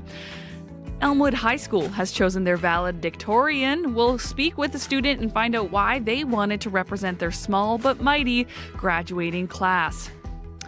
Why do people choose to stay behind in the face of danger? Despite wildfires threatening multiple communities, some people have been unwilling to leave their homes. We'll have a conversation with an expert on disasters and hear why this response is not all that uncommon. CBC's Heather Wells is here with news headlines. Good morning. Well, the chief of Sandy Lake First Nation in Northwest Ontario says she is shocked by how fast the wildfire spread near her community. A group of Manitoba construction workers were trapped by that fire Saturday. They took shelter in a shipping container as the flames closed in around them. Finally, they managed to drive to safety to Sandy Lake. The chief, Dolores Kakagemic, flew over that work site yesterday and says the aftermath of what those workers went through was frightening. Yesterday's rainfall may have drenched parts of southern Manitoba, but not so much for fire zones in the north. Sheridan's Deputy Mayor Cheryl Matheson says a little light rain fell, helping firefighters just a little by keeping the ground wet. We'll hear more in our next local news coming up at 7:30. Thank you very much, Heather. You're welcome. And we will hear more about some rainy conditions, some of it up north. Abby, you're looking at this. Yeah, I'm tracking that. We're still seeing that, drizzle in Thompson area this morning. Churchill saw some, but now it's cloudy in Churchill. For the province, the entire overview, we're looking at cloudy skies in the northern part to smoky and cool up north. We are in for a mix of sunny conditions. Not really sunny. A bit of sunny breaks would come here and there, but it's mostly cloudy that we will see across the province. And of course, the smoke is still playing a major part in what's going to be happening for a while. We have that air quality warning still in place for, part of the Interlake region, tracking it from Victoria Beach all the way down to Pinawa. Then you cross over into the northern part of the province, Flin Flon Thompson. Smoke from wildfire really impacting visibility and air quality in that area. So if you're in the area, you can, and you know the smoke will be impacting you, it is best you stay indoors or reduce your outdoor time. Now, looking at conditions in Winnipeg, right now, still 9 degrees, misty outside. We saw some drizzle earlier. Today will be cloudy in the city. We still have that slim chance of showers in the forecast. We'll see windy conditions today coming from the northwest, and we'll get to a high of 17 degrees. Then into the evening period, we're going to see some clear conditions, and still showers might come overnight into tomorrow morning. Across the southern regions, from the Red River Valley all the way down to the Parkland regions, we're seeing temperatures between 8 and 10 degrees this morning, also under cloudy or misty conditions. Highs for the regions down south will be between 17 and 22 degrees, and up north, smoke still remains a big factor from the paths mentioned all the way to Thompson. We're seeing poor visibility and also poor air quality in that area. Temperatures will be around 8 to 2 degrees in most of the regions, and we'll see close to 18 degrees up north today. So it's mild and cloudy stats across the southern half of the province, with some clearing conditions on the way, and then up north we're going to see more like smoky conditions that will be sticking around for most of the day. All right. Thank you very much. Thank you. That's Abby Adeyemi, our show technician, and also keeping an eye on that weather. Brad Lillies, of course, is our YouTube director. Hello to the folks watching our YouTube live stream. And Sierra Sanders is our show director this morning, also keeping an eye on a rapidly changing commute situation. Good morning, Chloe. So obviously the biggest thing to note is a road closure that actually started about 15 minutes ago now. Eastbound Portage Avenue East is closed to all traffic, and that is due to some paving work happening because of the reopening of Portage and Main here at the end of the month. And the city is expecting to reopen the street after dusk tomorrow. So we have about 36 hours of that closure. And there's two options for accessing westbound Portage Avenue East during this closure. The first one is northbound Main Street to eastbound Lombard Avenue to southbound Westbrook Street, which will bring you to westbound Portage Avenue East. And the second one is southbound Main Street to William Stephenson Way to northbound Westbrook Street, which will get you to westbound eastbound Portage Avenue East as well. So you can expect some delays today and tomorrow in the area. In terms of some highways around the province, we have Highway 392 from Highway 39 to Snow Lake, which closed over the weekend. That closure is due to a fire in the area. As well, caution on Highway 309. Both directions from Highway 307 to Big White Shell Lake, all lanes are closed there. That's because of the fire happening in Nopaming Provincial Park, which is still out of control since it was last updated on Friday. So if you're getting out on the highways this week, make sure to check Manitoba 511 for any closures or incidents there. And if anything is slowing you down out there, you can give me a call on the CBC commuter line. That's 204-788-3093.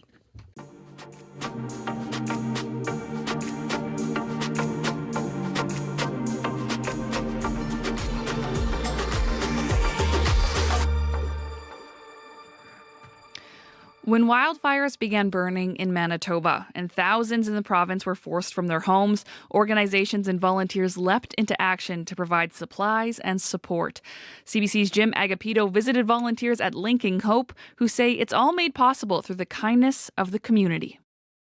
They call themselves Dealers for Hope. Linking Hope is a grassroots nonprofit that collects extra supplies from Winnipeggers to help those in need.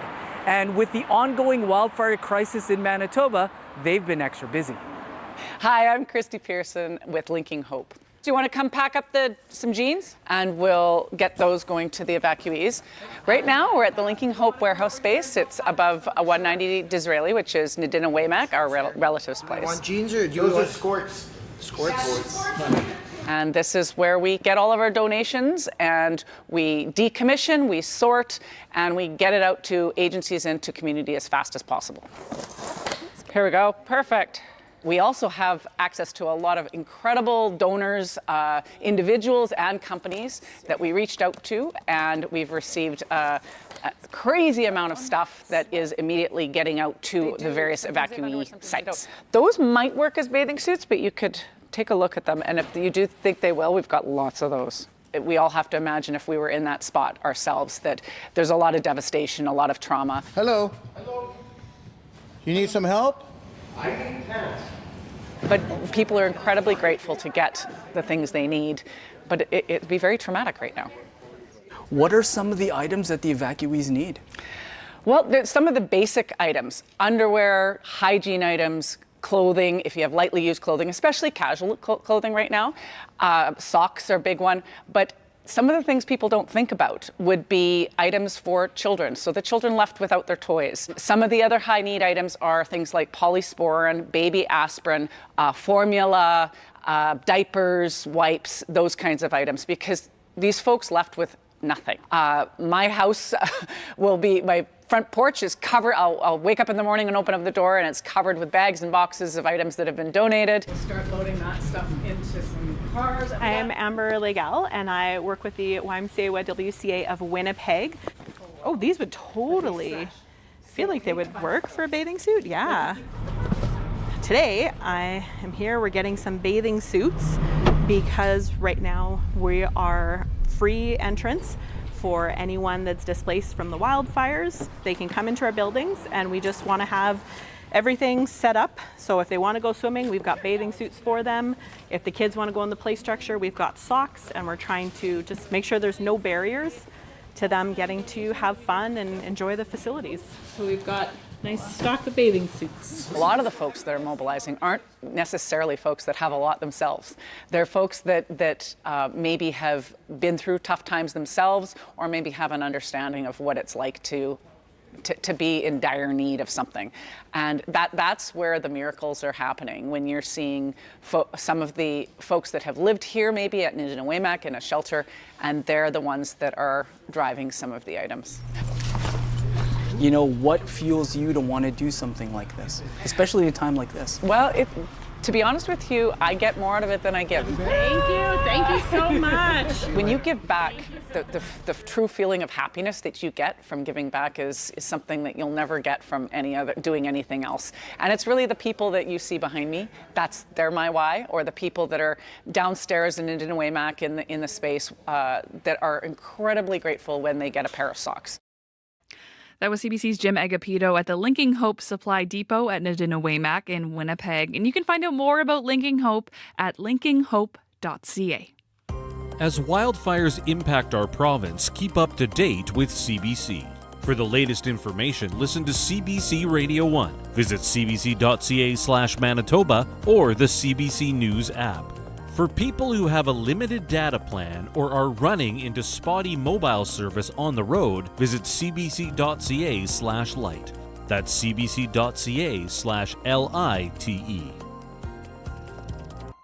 CBC Music, live at Massey Hall, the most iconic music venue in Canada.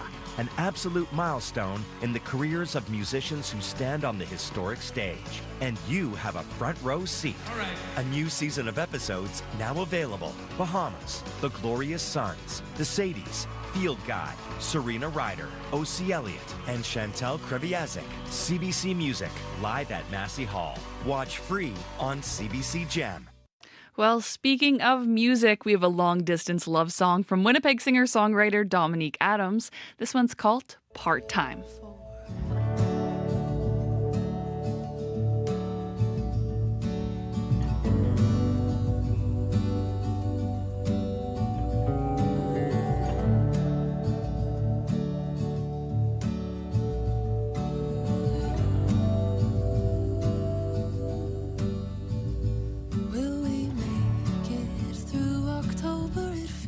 Longer than I remember since you had to leave. Now the colors have gone away. You left and I will stay here indefinitely. Yeah, I know it's only part-time. I apologize, I might have a hard time living in a world with you just part-time.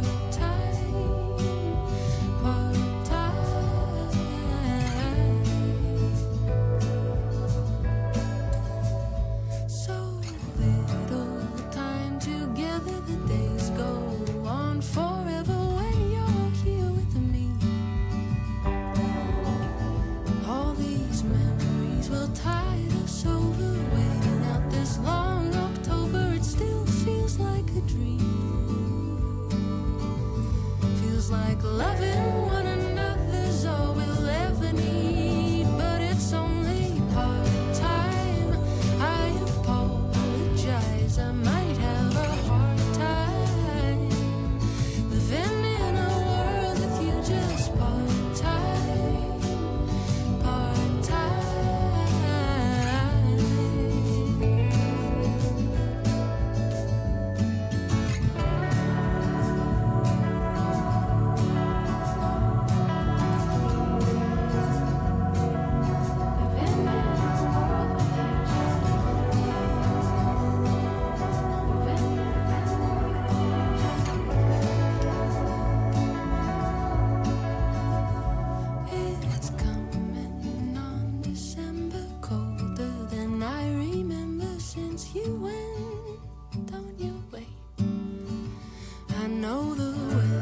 Not getting better, it won't be like this forever. Just don't give up on me.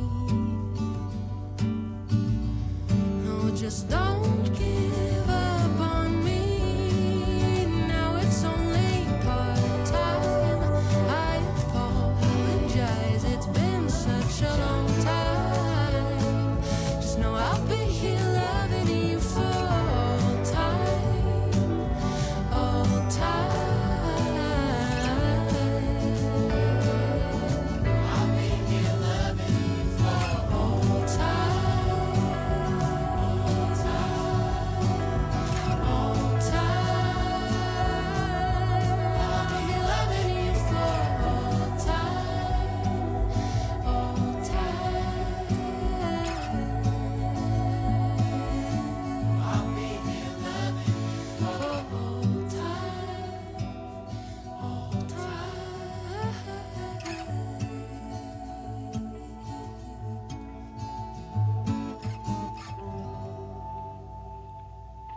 New single from Dominique Adams. Also, the first taste of her debut album coming in July. That song is called Part-Time. You're listening to Information Radio on CBC Radio 1. It's time now for some sports news with Paul McGowan. Welcome to the show. Good morning, Chloe. So let's start with the NBA Finals. The series now tied at 1 game apiece. And after a dramatic comeback and the dramatic last-second winner in Game 1, Game 2 last night, far less dramatic. The Thunder take it by 16 points, 123-107, and they do it behind another big game performance from Shai Gilgeous-Alexander. 34 points from him. He talked after the game about the big swing in momentum from Game 1 to Game 2 last night. We've had a series where we lost a game and won the next one by 40. We've had a series where we won 2 in a row, then lost the next one by 40. So it's like every game's a reset. And basketball reminds you of that. It's very humbling. It shows you that if you don't stay in the moment, if you don't come ready to play, no matter who you are, no matter what you just did, you can get beat and beat pretty bad. And we've learned those lessons, so we should be ready to go. Shai, of course, playing in his first NBA Finals ever. And with his 38 points in Game 1, he now has 72 over his first 2 Finals appearances. That is an NBA record. We'll see what he can do in Game 3 that goes in Indiana on Wednesday. Also, can't forget he's a Canadian. So Absolutely. This is a win for Canada, too. Why not? To tennis now, where fans were treated to a French Open final on Sunday that some are calling an all-time classic. Well, and it was set up that way yesterday. You had the 1 and 2 ranked players in the world in a Grand Slam final. Jannik Sinner, Carlos Alcaraz. Now, Sinner was up 2-0 early on, needed just 1 more set to close out the win. But Carlos Alcaraz wins 3 straight sets to come all the way back. He wins the longest French Open final in history. This match went more than 5 hours yesterday. Now, for Alcaraz, it's his 5th Grand Slam title. At just 22 years old, just 3 players ever have done that, and one of them, Alcaraz's countryman, Rafa Nadal. The coincidence is destiny, I guess. I mean, it is a stat that I'm gonna keep for me forever. Winning the 5th Grand Slams at the same time with Rafa, my idol, my inspirations. It's a huge honor, honestly, but. Hopefully it's not going to stop like this. Now, the match yesterday was the longest in French Open history, also the 2nd longest Grand Slam final ever. So an all-timer for tennis fans yesterday. Now we have to talk about swimming. A great weekend for Canadian Summer McIntosh. Yeah, she was at the Canadian Swimming Trials in Victoria, and on Saturday night in the 400-meter freestyle, she sets a new world record. And then yesterday in the 800, she posts the 3rd fastest time in history, less than a second off the current world record held by American legend Katie Ledecky. Now, Ledecky actually holds the 1st and 2nd fastest times ever, and so with the 3rd fastest time ever, Summer McIntosh holding some pretty good company. For me, I'm always shooting to break records and push the boundaries of the sport, but overall have to be happy with the best time. Those don't come by very often once you get to the kind of top level of the sport, so overall really happy with it. I mean, I'm always trying to be faster and faster, but I think that just gives me more fuel to the fire heading into Singapore and through my training until then. Singapore is the World Aquatics Championships. Those begin next month, and so a perfect stage for Summer McIntosh to potentially make some more history. 2 more quick notes. In basketball, the Winnipeg Sea Bears got a win over Scarborough. It's new addition Jalen Harris with the game-winning basket in that one. And then, of course, Game 3 of the Stanley Cup Finals goes tonight from Florida, a 7 p.m. start for that one. Winnipeg Sea Bears fans, we've been waiting for a win for a little while now, so happy to hear that news. Very nice. Thank you very much, Paul. Thanks, Chloe. That is Paul McGowan with CBC Sports. You're listening to Information Radio. I'm Chloe Friesen, filling in for Marcy Marcusa. Lots to come on the show. If you had to pack up your life in a hurry, what items would you bring? Coming up, we'll find out how some wildfire evacuees are finding comedic relief in the unusual items they chose to pack. Really looking forward to that conversation coming up here on Information Radio. Also, coming up just after our CBC local news, we're going to hear from a Elmwood High School student who has been chosen as valedictorian for their small but mighty graduating class. We will speak with the valedictorian and the teacher who is helping him figure out what is the perfect message to give to his fellow graduating students. That's coming up here just after your CBC News. This is CBC News. Good morning. I'm Heather Wells in Winnipeg. At 7:30, it is 9 degrees. Cloudy today, just a chance of showers during the day, an increased chance of showers overnight tonight. Getting windy today, too. Northwest 30, gusting to 50. Today's high is 17. Some Manitoba construction workers are lucky to be alive. They were trapped by wildfire in northwest Ontario over the weekend. CBC's Lisa Shing tells us how they escaped. I'm scared. Trapped. As flames lapped around them, members of a 19-person construction crew in remote northwestern Ontario weren't sure they'd make it out alive. The crew's superintendent says they set out to build a fire break to keep a massive wildfire at bay when it suddenly closed in.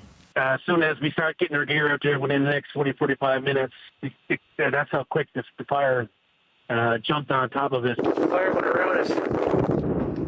Literally, I never thought I was going to die, but we made it. They dashed for cover inside a shipping container at a work camp. It eventually caught fire.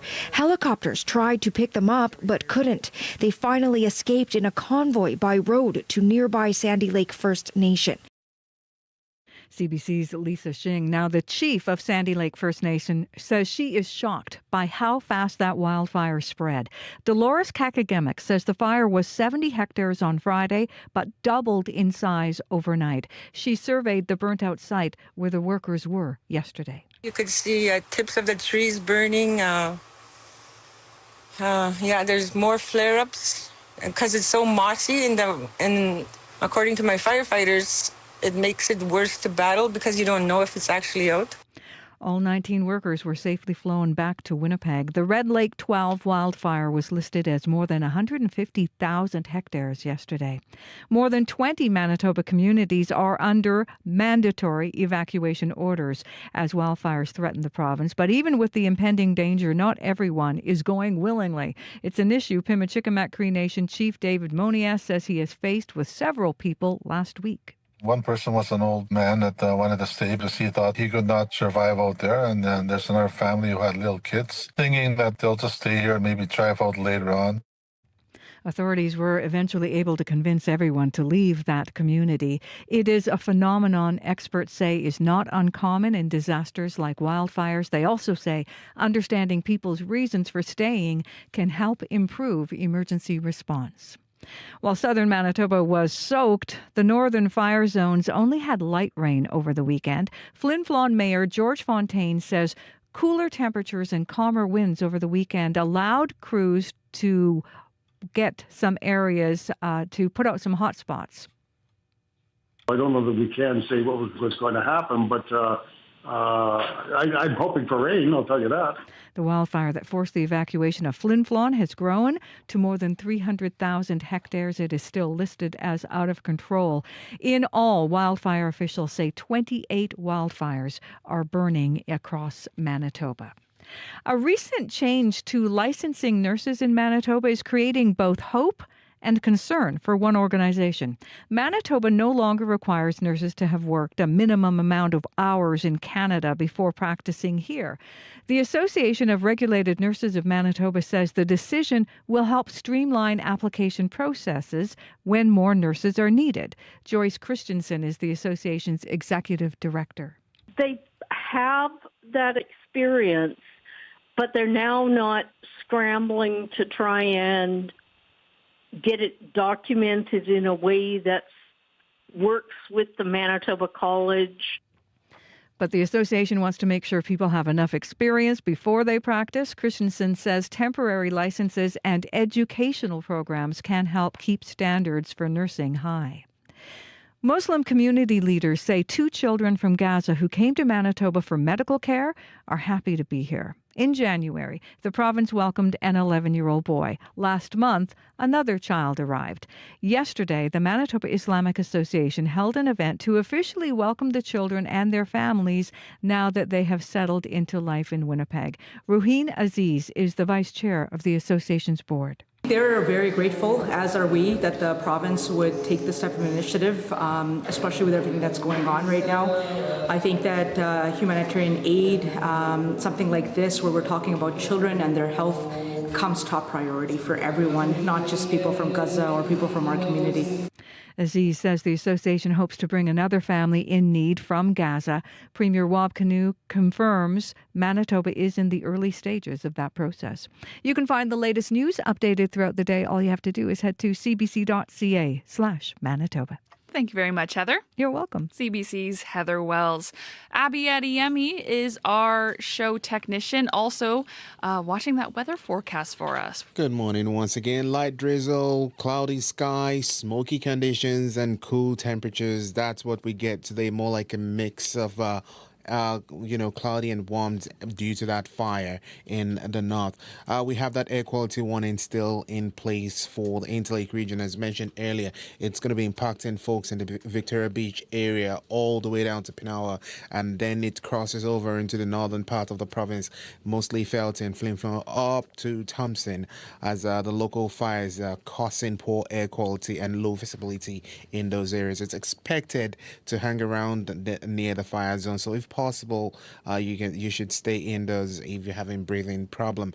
In the Red River Valley region at this time, Winnipeg is at 9 degrees and misty. Today will stay mostly cloudy with a small chance of showers. Northwest winds will come. It's going to feel windy at some point. We get to a high of 17 degrees. In the Pembina Valley region, Morden, Winkler, Altoona, Morris, all the way down to the Emerson border, we're looking at temperatures hover around 8 and 9 degrees at this time. Today's forecast for that region calls for cloudy skies, a small chance of showers, winds from the northwest. That will be mild and easing later in the day. We'll see high near 19 degrees, and then some partly cloudy conditions and more slight showers will be coming later overnight. In the Westman region, Brandon is currently at 10 degrees under mostly cloudy conditions. Brandon is warming up to 21 degrees. Today, we do have cloudy conditions that should clear as you get to the afternoon period. In the Parkland region, 10 also.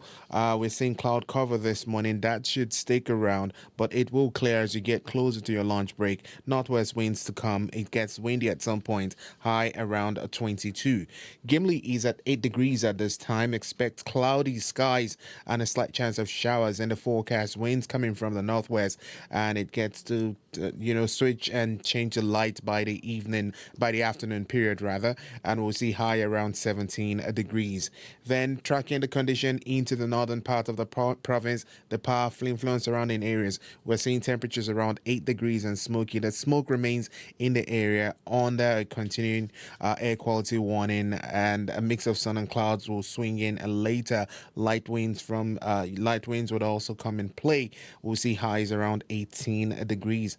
Thompson is at 6, still seeing that light drizzle with smoke. Air quality also remains poor, warming close to 13 degrees. And then further north in Churchill, it's 2 degrees this morning, mostly cloudy skies. We saw some rain earlier. It's ended. Then some cloudy conditions will come in.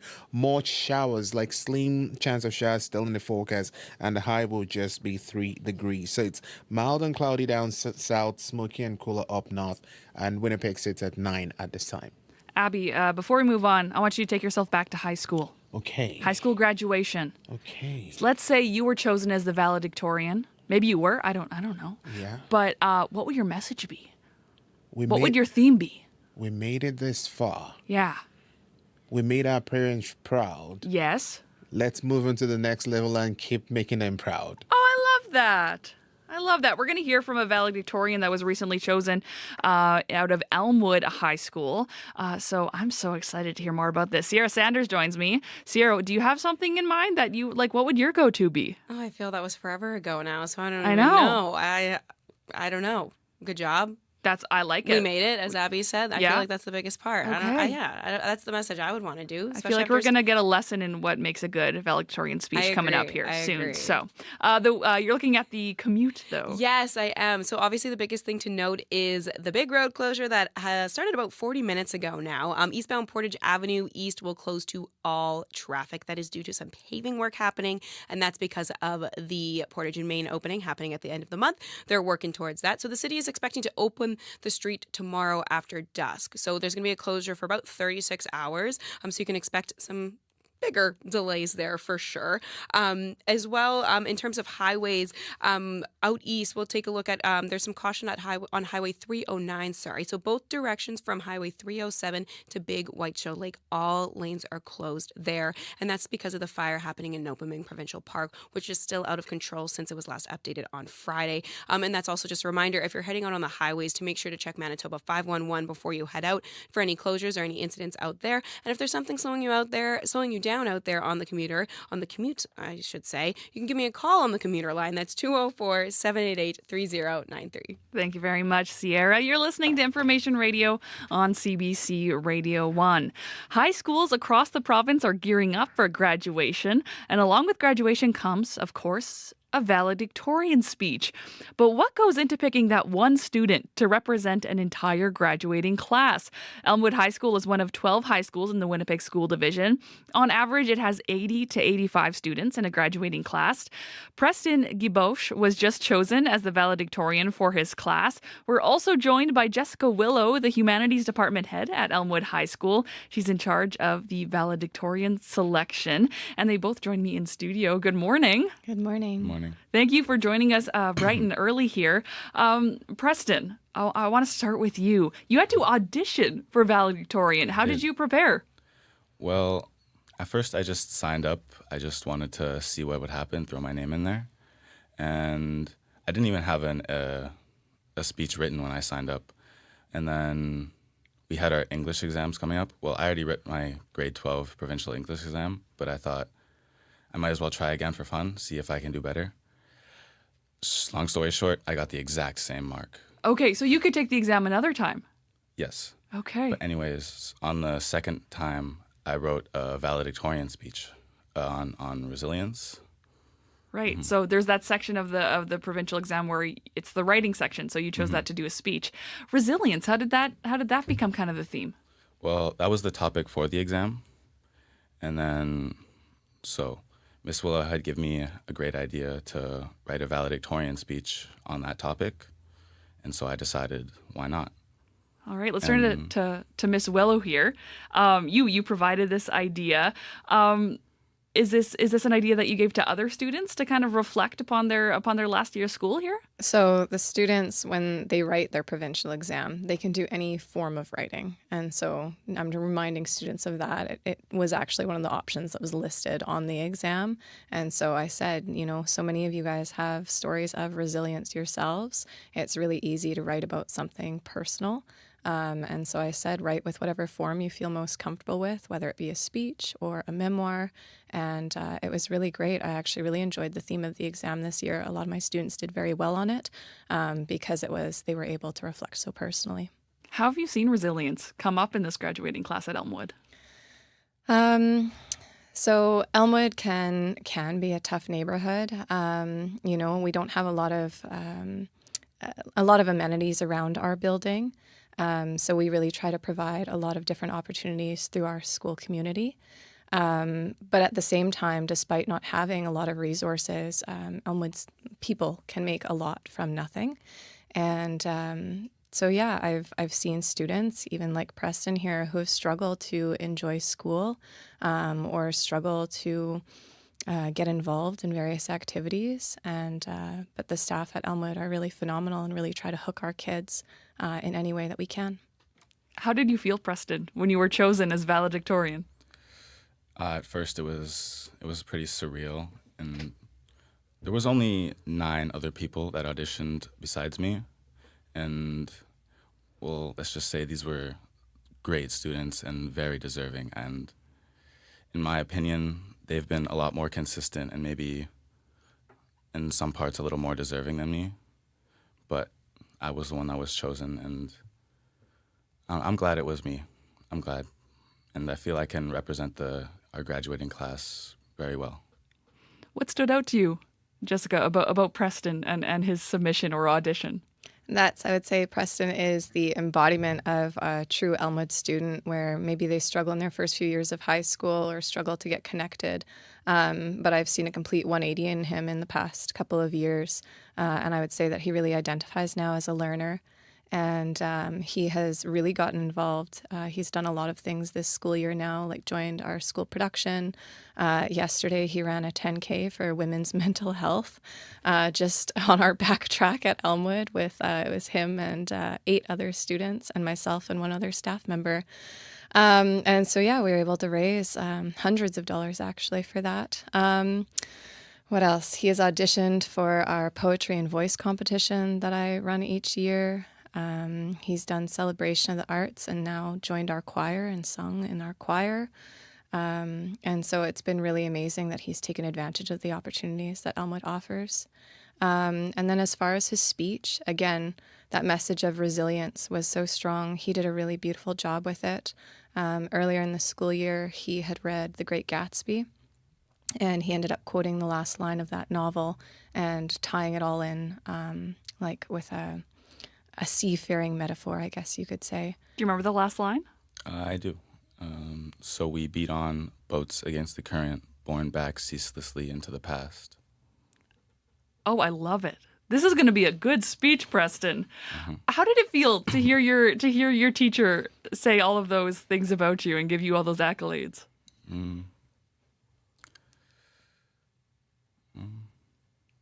It feels kind of weird now because I never really thought of myself as that kind of student. I never thought I would be. I never expected a change like this. Why not?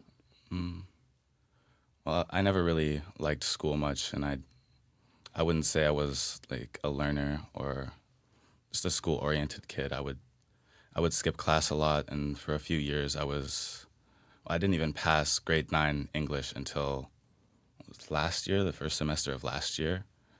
But in the past 2 years, I've changed a lot, and I've really found a joy for learning and just being at school and just participating in everything. How do you think it's going to feel to cross that stage and graduate?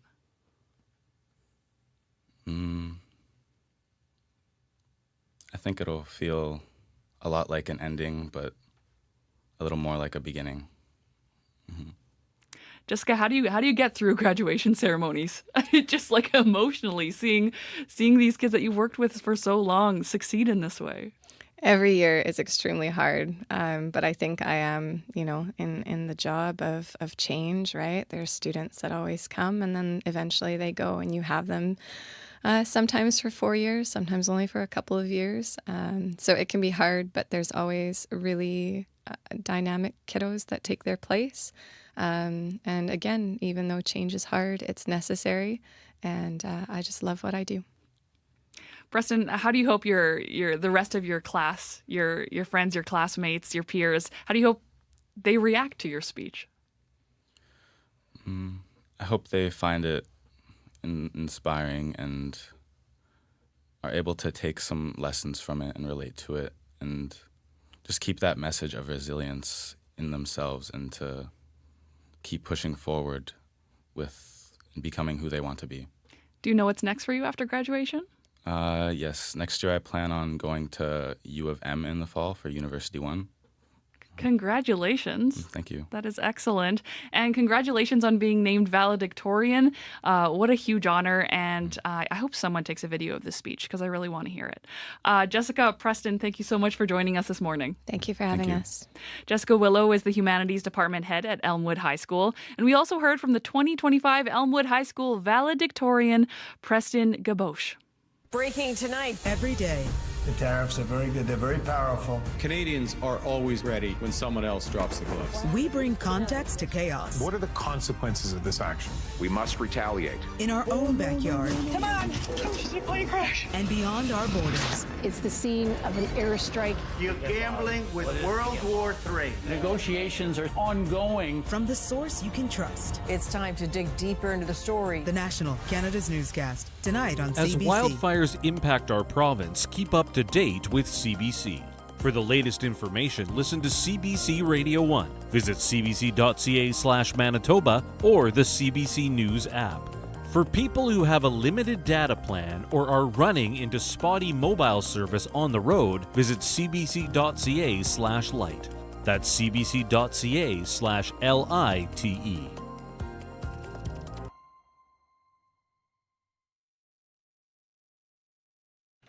You're listening to Information Radio on CBC Radio 1. I'm Chloe Friesen. Thanks for tuning in. The time is just about 7:50. Last week, an evacuee from Flin Flon shared a post. Oh, I have jumped the gun here. Let's start again. As wildfires continue to threaten communities in northern Manitoba, thousands of people have been forced out of their homes. But even in the face of a mandatory evacuation order and potential danger, some people are unwilling to leave. This is something Pimicikamak Cree Nation Chief David Monius knows all too well. Before the province declared a state of emergency, he had called on people in his First Nation to evacuate. At the time, he says about 700 to 1,000 people stayed behind, refusing to leave the community. He shared with CBC why he thinks they may have been hesitant to go. I think some of them don't believe that the fire's that big, and they believe that they could survive in the home and stay in the home. When we had the fire coming towards us, and it was blowing black smoke, that it literally looks like nighttime outside. It was so dark, and it was just strong winds. We went around picking up people, and they said, "Okay, I'm going." With just panic setting in, and they I think many of them finally realized this is real. Right? So, of course, you go through denial, and of course, you don't want to leave your home, and you don't want to leave your pets. And, your livelihood is right there, and you don't want to be displaced, not knowing where you're going and how you're going to be treated where you're going. Basically, be homeless. People are saying, well, they should be happy they're having hotels. Well, no, they're not happy. How would you feel if you had to be plucked from your home and away from the community, forced out of there? That's happened to a lot of our people through the residential school, through the 60 scoop and all that stuff. In a way, this is bringing up things that hurt us in the past. So everybody wants to stay home, and I understand that. That was Pimicikamak Cree David Monius speaking with CBC. So why do people choose not to leave in the face of danger? And how often does this happen? We've reached American professor Jeffrey Pellegrino in Ohio. He specializes in emergency management and disaster science. Good morning, Jeffrey. Good morning, Chloe. How are you? I'm doing well. Thank you for joining us. How much of what we just heard matches up with what you see in your research? Well, really, I want to thank you first for reaching out and highlighting this important issue. As emergency managers and the public and even our families question why some people choose not to evacuate or even return home during evacuation orders, we really see that there's a combination of social, economic, and psychological factors. And this happens in pretty much every natural disaster in this modern period. So what are some of the major reasons people will choose not to evacuate during environmental emergencies? Well, so we got to remember that there's a sort of a difference between emergencies and disasters. And people are more experienced with their daily emergencies. They think that emergency services is going to be there for them, whether that's the fire service or maybe law enforcement or hospital systems. And truly, most of our things that happen during, our regular life, there could be an emergency and they're dealt with that. But when we're talking about disasters, these are things that don't happen very often for people. And so they don't have good points of reference. And so when they're seeing, there's fire, well, there's a fire department, or there's going to be another group to come in and help us.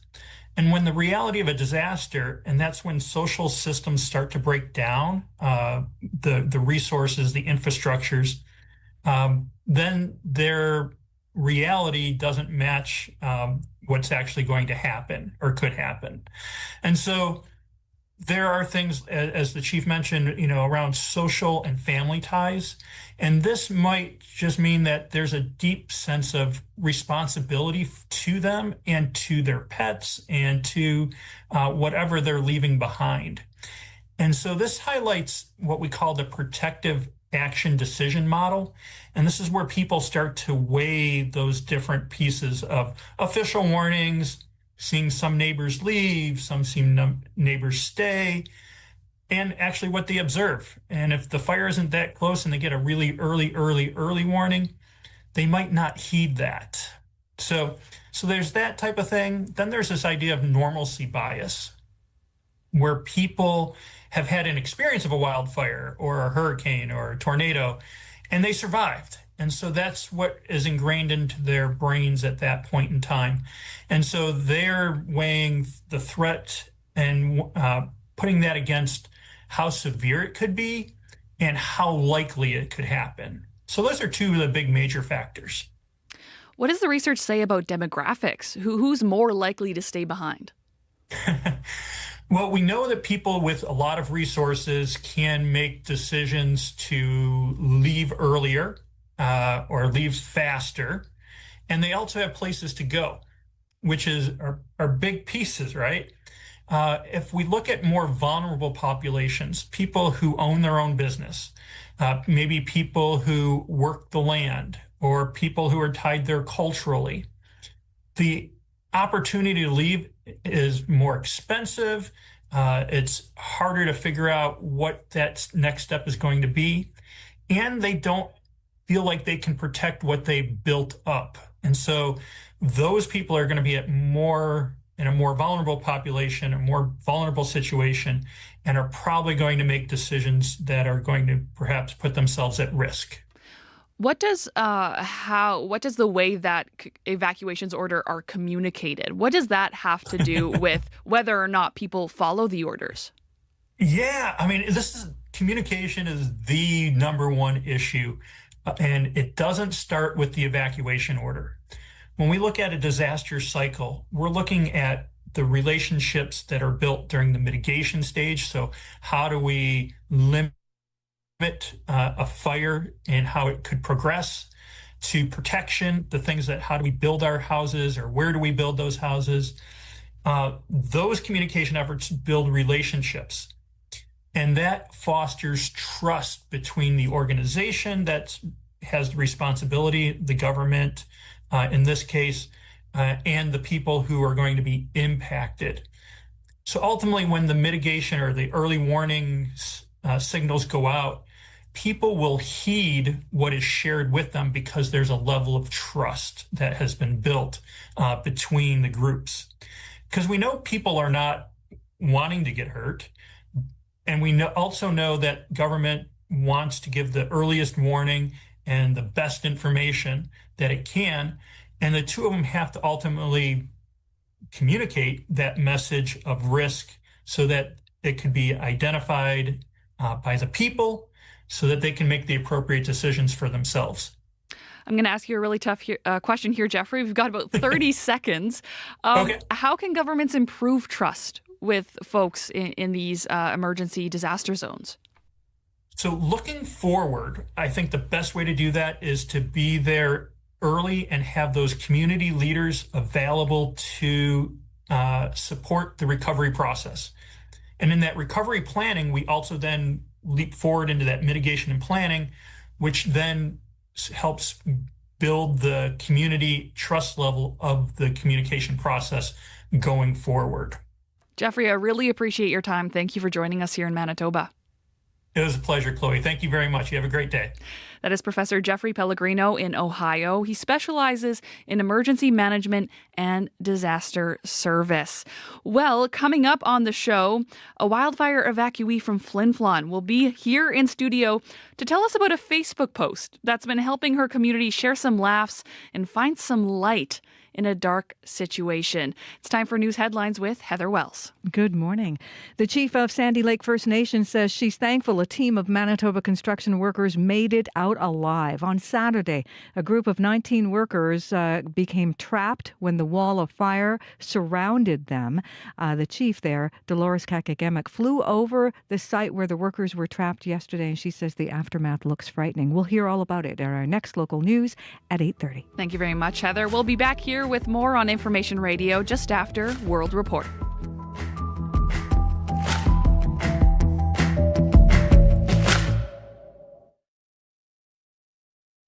Today on Q with Tom Power. You've probably seen redacted documents before, a big page of text with black bars through them. The award-winning playwright Hannah Moscovich says she's trying to unredact her life to make her work. Hannah will be here to tell you how to do that and about her new play, Red Like Fruit. I got braver and I got older and I got more willing to be vulnerable. That's coming up on Q, followed by Commotion with Elamine Abdel Mahmoud on CBC Radio 1, the CBC Listen app, and everywhere you get your podcasts.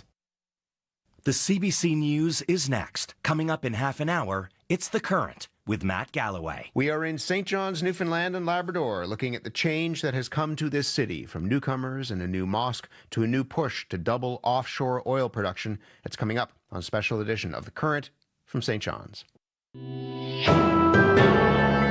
This is World Report. Good morning. I'm Marcia Young. National Guard soldiers are expected to be on the streets of Los Angeles for a second day. They were called in yesterday by U.S. President Donald Trump after days of protests over his immigration raids. It is a move many local officials call unnecessary and illegal. The CBC's Richard Madden joins me now from Washington. Richard, what can you tell us?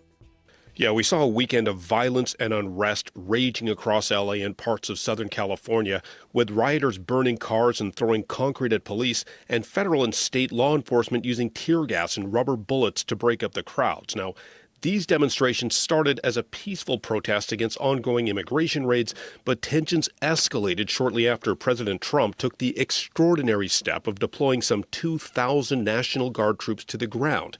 That was against the wishes of California's Governor Gavin Newsom, a Democrat who now blames Trump for inflaming an already tense situation by using the military against American citizens. Where's your decency, Mr. President? Stop. Rescind this order. It's illegal and unconstitutional. And I said it, I'll say it again, it's immoral. You're creating the conditions that you claim you're solving, and you're not. And you're putting real people's lives at risk.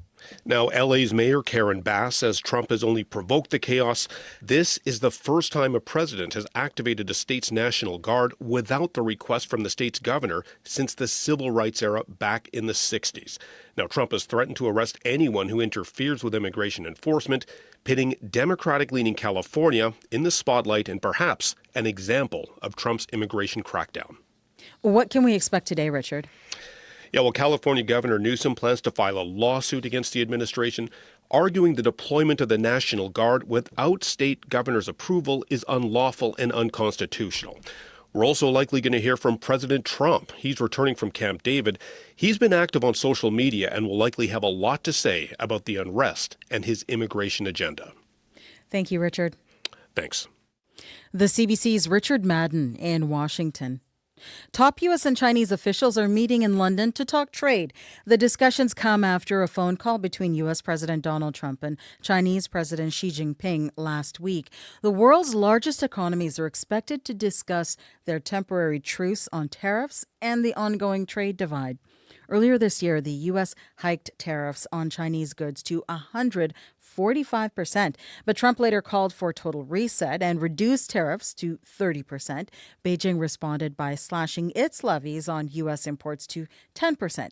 Today, China is reporting that its exports to the U.S. fell 35% last month from the previous year. Out-of-control wildfires are still burning through big parts of the prairies. Thousands of people are waiting for the all-clear to return to their homes. As Sam Sampson tells us, there has been some rain, but burning regions need significantly more. I was dancing in the rain. A day of wet weather was welcome in northern Saskatchewan, but Colleen Lavoie, the mayor of Candle Lake, knows it's not enough to douse the fire heading her way. That's why crews cut a 15-kilometer-long fire break to protect the resort village in northern Saskatchewan. Not out, it's smoldering. So we'll be ready for the next waves that hit us. Candle Lake is under a voluntary evacuation, but 33 communities in Saskatchewan have been ordered to leave. In Manitoba, 18,000 people are out of their homes, mainly from the north. The largest fire complex there, about 7 times the size of Winnipeg. Further west, crews are fighting a fire that crossed from BC into Alberta, which forced smaller communities on both sides to flee. And the weather is not helping. Southern BC is in the middle of a heat event, and a cold front that passed through parts of Alberta brought winds that caused erratic fire behavior. You're putting in all this work, and the fire's going to do what it's going to do. Matthew Hernandez is not used to the dry Canadian terrain he's battling now. The American leads a 20-person firefighting crew from Oregon, helping out in northern Alberta. One of the many teams from afar each Prairie province has called in to relieve exhausted local crews. Yeah, they're extremely grateful. I mean, it'd be reciprocal if you guys came down and helped us out for Wildfire. You know, all the help we can get is super appreciated. Teamwork that's keeping fires at bay early in the fire season. Sam Sampson, CBC News, Edmonton.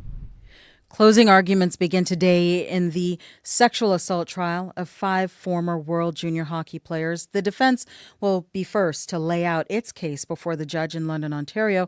And as Karen Pauls tells us, all arguments could be complete by the end of the week.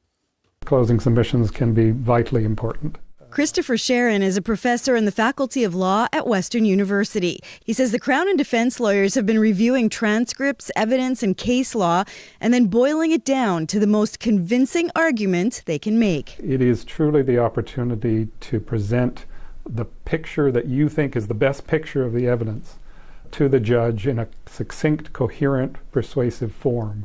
It's easy, especially when you get with such a long trial, to miss the significance or potential significance of pieces of evidence. Michael McLeod, Carter Hart, Cal Foote, Dylan Dubé, and Alex Formanton are accused of sexually assaulting a complainant known as EM, who says she was degraded, humiliated, spit on, and slapped while being pressured into performing sexual acts in a London, Ontario hotel room 7 years ago. They have all pleaded not guilty. I have absolutely no hope that this woman is going to get justice. Julie Lalonde is a women's rights advocate and educator who's been watching the trial from Ottawa. She says she lost hope when a key Crown witness couldn't remember things that would corroborate the complainant, but did help his former teammates. And when text messages he wrote describing what happened were not allowed as evidence. When people were like, oh, that's it, we're done. After a mistrial and 2 discharged juries, closing arguments will be businesslike and efficient, so Justice Maria Caroccia can start weighing the evidence. Karen Pauls, CBC News, London, Ontario. A widow fought her bank for thousands of dollars sent to the wrong person. The money is from her late husband's pension. The family says CIBC blamed them for the mistake and said there was nothing it could do. That is until CBC's Go Public team got involved. As Rosa Marcatelli reports, this case raises concerns about how Canada's banks handle complaints.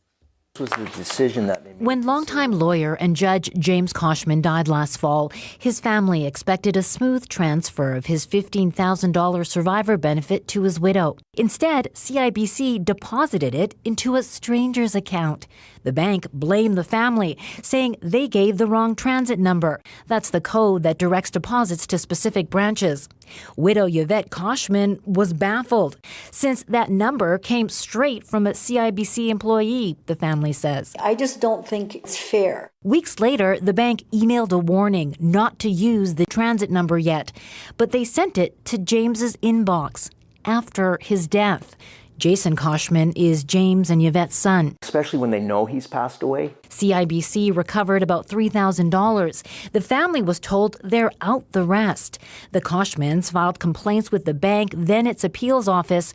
Both times were told there was nothing more CIBC could do. There's something very wrong about what's going on. The Koshmans then turned to Canada's independent banking watchdog, OBSI. But before the review was complete, CIBC reversed course. costs and reimburse the family after Go Public contacted the bank. Good thing, says consumer advocate Duff Conacher, because Canada's ombudsman lacks the power to force banks to pay. The federal government has been completely negligent in putting in place real consumer protections. CIBC says it followed the proper steps and, after reviewing the unique circumstances of the case, reimbursed the family. Rosa Marcatelli, CBC News, Calgary.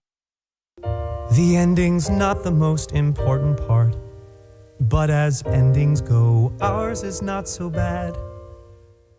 Maybe Happy Ending is a rom-com musical that charts the relationship between two decommissioned robots. And it is this year's big winner at the annual Tony Awards. It took home 6 prizes, including Best Musical. But it was also a big night for playwright Braden Jacobs Jenkins. He won Best Play for Purpose. I encourage everyone to please support their local theaters. A lot of great stuff happens in New York, but a lot more happens out in the regions. So use your next commercial break to Google a local theater near me or have a very difficult conversation with your family members. Okay. Purpose is a drawing room drama about an accomplished black family. The play also won a Pulitzer this year.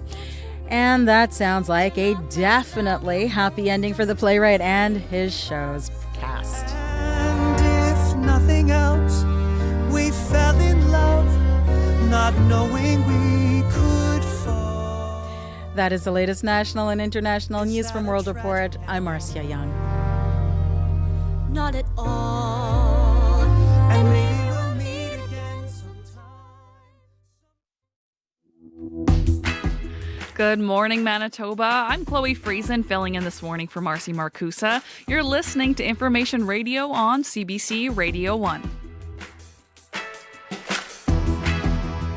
89.3 FM, 990 AM on our YouTube live stream or anywhere on your CBC Listen app. Thanks for joining us this Monday morning. Well, coming up on the show, if you had to pack up your life in a hurry, what items would you bring? Coming up, we'll find out how some wildfire evacuees are finding comedic relief in the unusual items they chose to pack.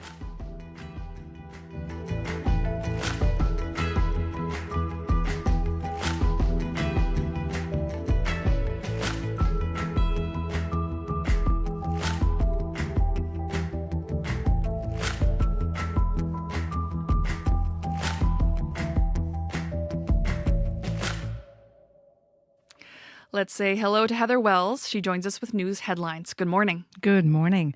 Well, yesterday's rainfall may have drenched parts of southern Manitoba, but it wasn't the same in the fire zones of the north. Sheridan's Deputy Mayor Cheryl Matheson says a bit of light rain fell, helping firefighters a little by getting the ground wet. She says she is still praying for a downpour. 2 children from Gaza who moved to Winnipeg for medical care were celebrated at a community event yesterday.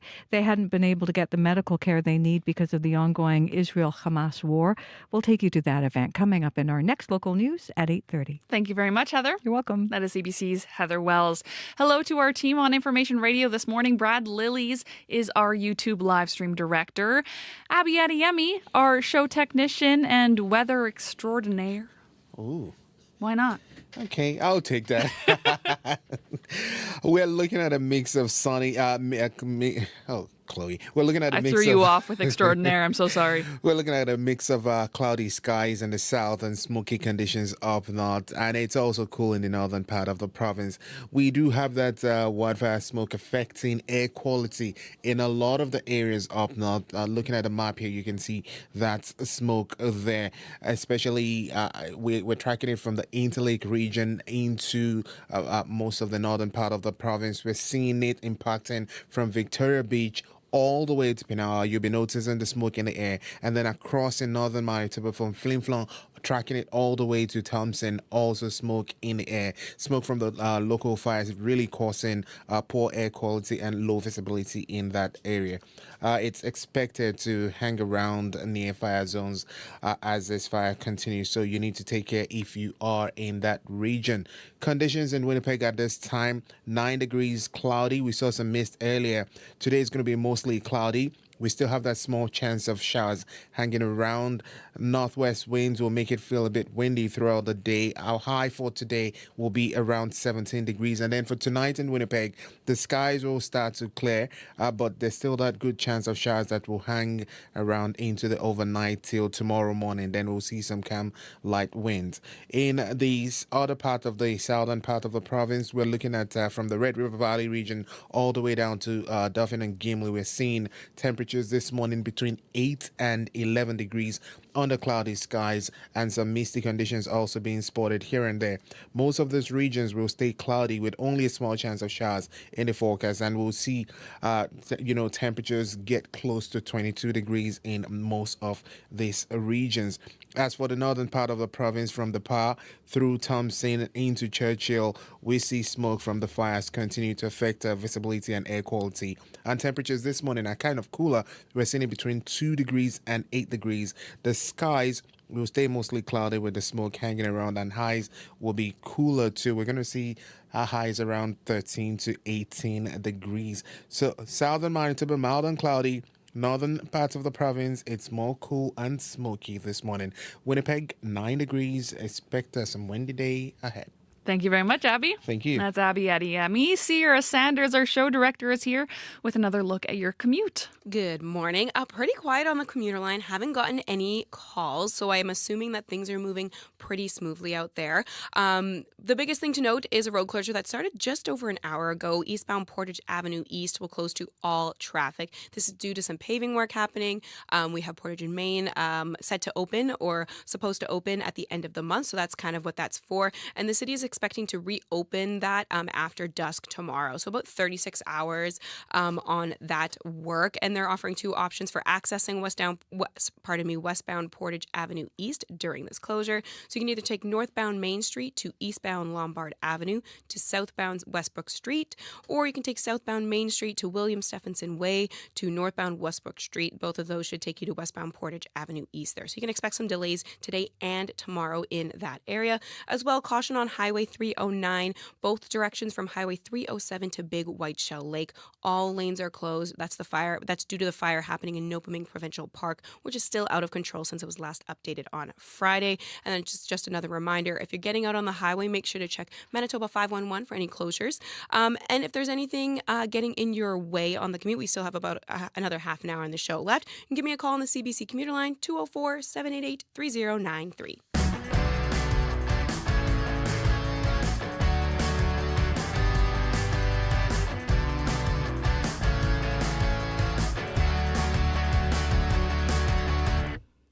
Last week, an evacuee from Flin Flon shared a post in her community group on Facebook. She asked her neighbors to share the strangest thing they packed during the evacuation. Hundreds of people have since commented on that post, sharing the weird or unnecessary items that they ended up packing, while also sharing some of the essential items that slipped their mind. For example, one evacuee shared that she packed a formal gown during the evacuation order. She wrote, "You never know what you might have going on while evacuated. I don't have socks or shoes, but I am set for formal night." Another shared that they made sure to bring along their teeth whitening strips. She wrote, "My spirits may be down, but my teeth are sparkling." Leah Roy has lived in Flin Flon for over a decade. She also got in on the fun by sharing a comment on the post. Leah and her family have been staying with friends here in Winnipeg since the evacuation, and she joins me now in studio. Good morning. Good morning. Thanks for having me. Yeah, let's start with what you shared on this post. What are some of the weird items you packed? You kind of get into a weird... We've been preparing. We'd seen the fire. It was quite close for a while. So you're kind of thinking about stuff you should prepare for, whether or not you actually do that ahead of time. I think we all get caught in that. And as I was grabbing road snacks from the fridge, I knew I had a bag of apples, and those are very easy. And as I was grabbing that, I saw the giant carrot that I had in the fridge and thought, you know what? Carrot sticks. Why? You brought the giant carrot I with have the you. giant carrot here. Why let a perfectly good carrot go to waste? As you can see, it's not gone to waste. It's had a lovely trip to Winnipeg and then a dip into Ontario, since I have family that live pretty close by. So well-traveled carrot. And it's back, and now it's in CBC radio studio. What a journey it's been on. Yeah, and then I also packed a back scratcher. I was at my computer desk and I saw it and I thought, that'll be helpful. And I threw it in my bag. I completely forgot to pack bras for myself and a warm sweater. Oh, no. I have this cardigan, which cardigans are nice and they're cozy, but if you're outside carrying things or doing stuff, it doesn't actually stay closed, so it doesn't keep you very warm unless you're able to do the cozy pretend you're a widow looking over the peak thing. And I had a light zip-up hoodie. I've been able to since buy a warm hoodie, but yeah, those are the two things that I forgot. There are obviously other things I've remembered over the course of the past week, but the giant carrot, I didn't pack a knife to make the carrot sticks I thought about. Okay. And you're obviously not the only one who has gone through this. There's this Facebook post. What went through your mind when you first saw it? How did you react? It was pretty early in the morning.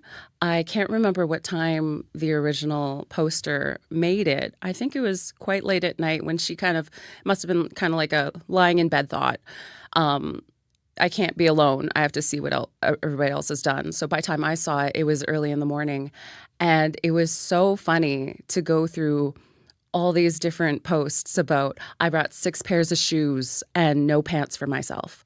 I have 3 socks. None of them match. I don't even wear socks.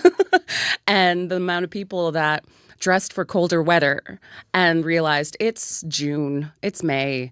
I didn't bring shorts, and you don't feel alone. Yeah, we have some more examples. You mentioned someone said 3 black socks, none of them match. Mm-hmm. Several purses. I don't even use purses. I appreciate this one. My 2-year-old packed ratty old washcloths and her pretend money. Yeah, which very makes important. Sense. My 4-year-old packed shoes for his Barbie doll, but no Barbies. That one made me laugh so much. So how does it feel you've evacuated during an emergency evacuation, very stressful. What has this chance to laugh kind of been like? It's been really nice. It's made me feel almost like being at home a bit because it's not a very big town. It's big enough that you don't know everybody, but it's still small enough that somehow you know everybody. There's a really good sense of community there that I really like about living up there. And to be able to see a lot of names I recognize, sharing funny stories, names that I recognize solely through Facebook Post-it, where we share different things happening, like be careful of this area, there's, crazy potholes, or what's happening on this downtown area, there's ruffians and whatnot. You see these names, and whether or not you've met the person, you kind of know them through their voice on Facebook. And it just felt like being in a room together, sharing a lot of stories. It was nice. We've seen a few people locally I guess we've seen a few people in Winnipeg that are from Flin Flon, and it's been really nice. And it just gives that sense of we might be scattered, but we're still kind of together in our hearts. What was the evacuation like for you and your family? It was a little hectic. You could tell everybody was kind of scrambling, controlled scrambling. You always hear that if there is evacuation, drive safely, drive carefully, respect everybody on the road because we're all trying to leave safely. So you could see that people were driving quickly to get back home, but also, not doing it recklessly. I was on Main Street when I heard the evacuation notice. We had been on the pre-evacuation notice, so I made sure we'd all done our laundry and were ready to pack up. And I actually had been preparing to go home and start prepping for evacuation. And then I heard on the radio, I was at the pharmacy, and by the time I got to the pharmacist, the radio was playing evacuation, blah, blah, blah, blah. And I didn't hear it quite clearly. And I asked, who is that for? And the tech who was standing by the radio turned to both of us and said, that's for us. So the pharmacist kind of was like, sorry, I can't help you now because we have to like shut down and prepare to evacuate ourselves, which completely reasonable by all means. Everybody should be preparing at this point. So it was a mandatory evacuation that was sent out at 4 p.m. on that Wednesday. And it said everybody had to be gone by midnight. And you've been in Winnipeg since 3 a.m. that Thursday morning. Wow. Yeah, it was a long night. How has the experience been for you and your family so far? We've been really fortunate that we had quite a few friends reach out to us and say, if you need a place to stay, we have a room, we have space. Our friend in Winnipeg here has quite a large yard and they have a camper that we've been staying in. So we were really fortunate that we also have our own vehicles. We've been able to take all of our pets with us, which not everybody has had that benefit. So my heart really goes out to everybody that's worrying about pets that they weren't able to take along with them. Are you receiving support from the government? Yes, I have received help from Red Cross. I'm a resident of Manitoba, so that was fortunate in a way. I feel really bad for all my friends that live on the Saskatchewan side because they haven't had as much support. There was not a lot of arrangements made quickly for them like it was for everybody living on the Manitoba side. So it's been frustrating to watch on their behalf how much harder they've had to work to get what they need in this exact same crisis that we're all going through. Future plans for the carrot? I don't know how else to ask that question. I think it will finally be carrot sticks today. Okay. Now that it's seen its day in the spotlight, it's a little wrinkly, but it's still good. All right. All right. Thank you so much for joining us. Lastly, do you have any words of advice or just any message you want to share with the fellow evacuees who are out here in Winnipeg? Any words of advice would be if you are aware that the possibility of evacuation is coming to your area. I think we're all aware of the whole kind of pre-prep, organize, but we're also always told pack a bag for only 4 or 5 days, pack the smallest amount. But that is under, I think, the assumption that the majority of people, not everybody owns a vehicle. And so you do have to prepare to be a bus evacuee. And that does mean packing light. But if you're fortunate to have your own vehicle, maybe plan ahead to kind of understand how much you can fit in your vehicle and what really is important. Because there are a few things, more sentimental things that I left behind that I thought they took up little space. And I really could have done that. Things that you're not going to remember all years, like specifically a Christmas item. I have a Christmas ornament with my daughter's baby hat that she came in from the hospital with and her socks. Oops, sorry. And that's something easily I could pull from the bin. In the event that the worst happens, I know that's at least safe. But you're not going to think about Christmas items. So if there are year-round sentimental things that only come out at certain times, maybe try to make a list of those so you do remember them. Because last thing you want to remember in the middle of the night is that Christmas ornament, that Thanksgiving decoration that grandma had that only comes out once a year. That way you have less kind of what ifs in your mind. And for anybody back home, I love that we still post so much on Facebook and we're sharing stories, and the updates from everybody with their security cameras is always very comforting because people will post pictures from their security cameras saying, this is this street, this is how it looks, this is this street.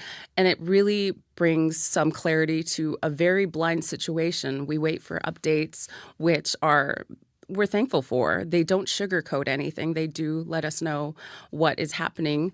But it's nice to see a visual of this street is safe. This street is safe. So I hope everybody just stays strong, and I can't wait till we're all together again. Sounds like a very strong community who's still sticking together even though they're dispersed.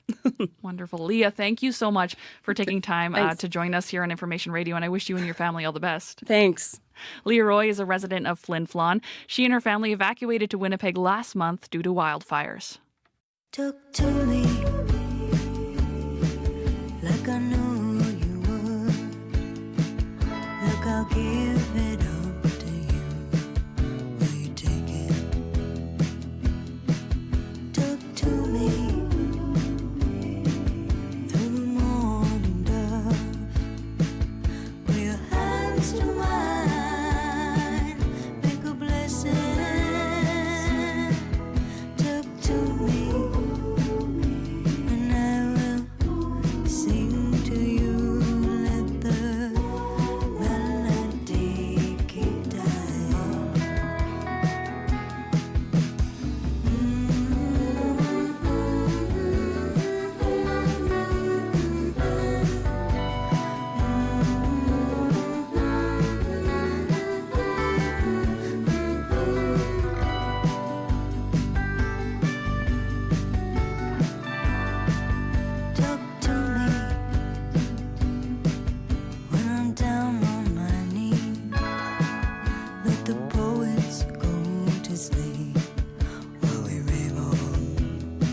That song is Weave Your Name in Mind from Lightman and Lightman out of Toronto. You're listening to Information Radio on CBC Radio 1. I'm Chloe Friesen.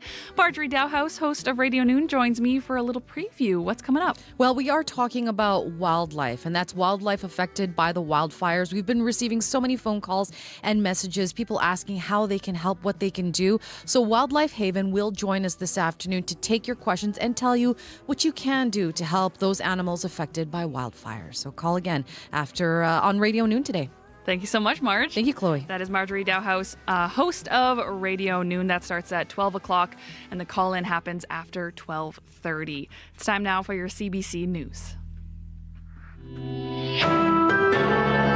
This is CBC News. Good morning. I'm Heather Wells in Winnipeg. At 8:30, it is cloudy and 9 on our way to a cool, windy day, a high of 17. Chance of showers through the day, but that chance increases overnight tonight. A story of survival. A group of Manitoba construction workers barely escaped a raging wildfire in northwest Ontario over the weekend. The 19 workers had to take shelter in a shipping container as flames closed in around them.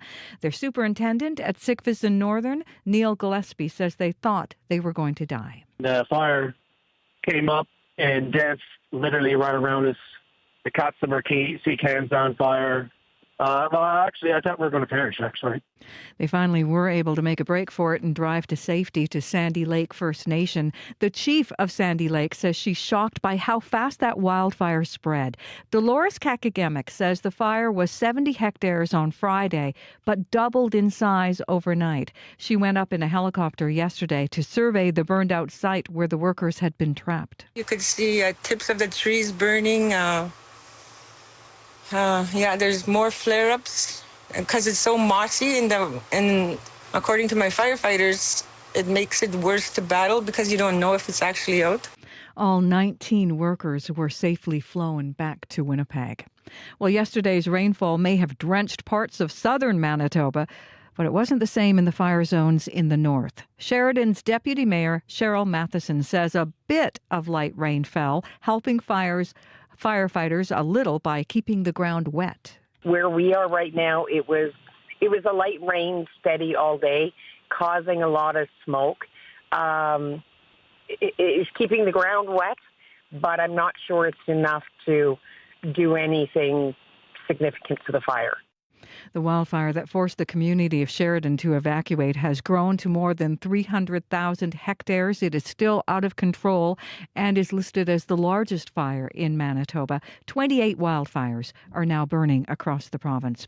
More than 20 Manitoba communities are under evacuation orders, but not everyone is going willingly. It's an issue Pimachikamak Cree Nation Chief David Monias says he has faced with several people in the past week.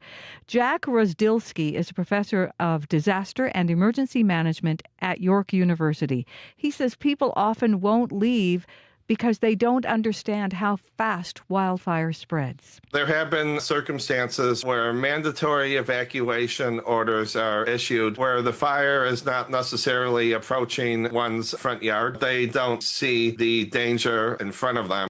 Experts say understanding why people stay behind can help improve emergency response. Prime Minister Mark Carney is announcing a major boost in defense spending today. It's not yet clear where the extra money will be spent, but we are being told it will bring Canada's overall military funding up to the minimum NATO requirement of 2% GDP. Janice McGregor has more. The Liberal election platform talked about not just marquee procurements, aircraft, ships, submarines, but also boots on the ground, salary increases, other incentives to boost military personnel. When Carney's new cabinet was sworn in, Fisheries Minister Joanne Thompson retained responsibility for the Coast Guard, but moving that over to the Defence Department has been discussed as not only a way to improve Canada's military spending math, but also find efficiencies. Yesterday, Carney, as the chair, laid out 3 core missions for the G7 talks next week. One of them is going to be focused on strengthening peace and security. Janice McGregor, CBC News, Ottawa. Carney's defense announcement is scheduled for later today in Toronto. A recent change to licensing nurses in Manitoba is creating both hope and concern for one organization. Manitoba no longer requires nurses to have worked a minimum amount of hours in Canada before practicing in this province. The Association of Regulated Nurses of Manitoba says that decision will help streamline application processes when more nurses are needed. Joyce Christensen is the association's executive director. They have that experience, but they're now not scrambling to try and get it documented in a way that works with the Manitoba College. Christensen says temporary licenses and educational programs can help keep standards for nursing high. 2 children from Gaza who moved to Winnipeg for medical care were celebrated at a community event yesterday. An 11-year-old boy arrived in January with his mother. Last month, another child came with his siblings, mother, and grandmother. They hadn't been able to get the medical care they need because of the ongoing Israel-Hamas war. Hakeem Ghulam at the Manitoba Islamic Association says the local community has rallied around the families. We are trying our best to, bring different resources together and to just let them feel this is a home for you. We are here to welcome you. We are here to support you. We are here to stand by you. Premier Rob Canoe says officials are in the early stages of bringing a third family to Manitoba.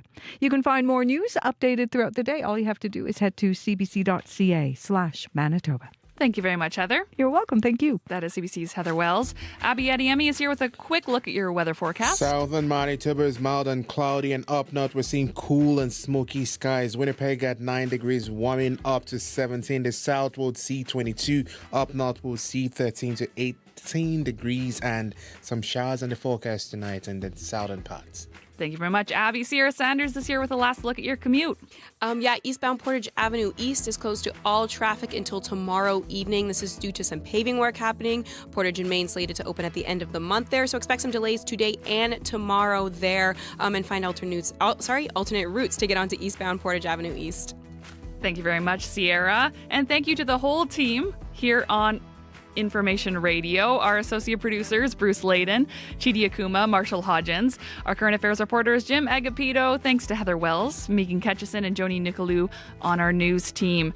Abby Adiemi, our show technician. Brad Lilly's in charge of YouTube. Sierra Sanders, thank you again. I'm Chloe Friesen, filling in for Marcy Marcusa. The Current is next.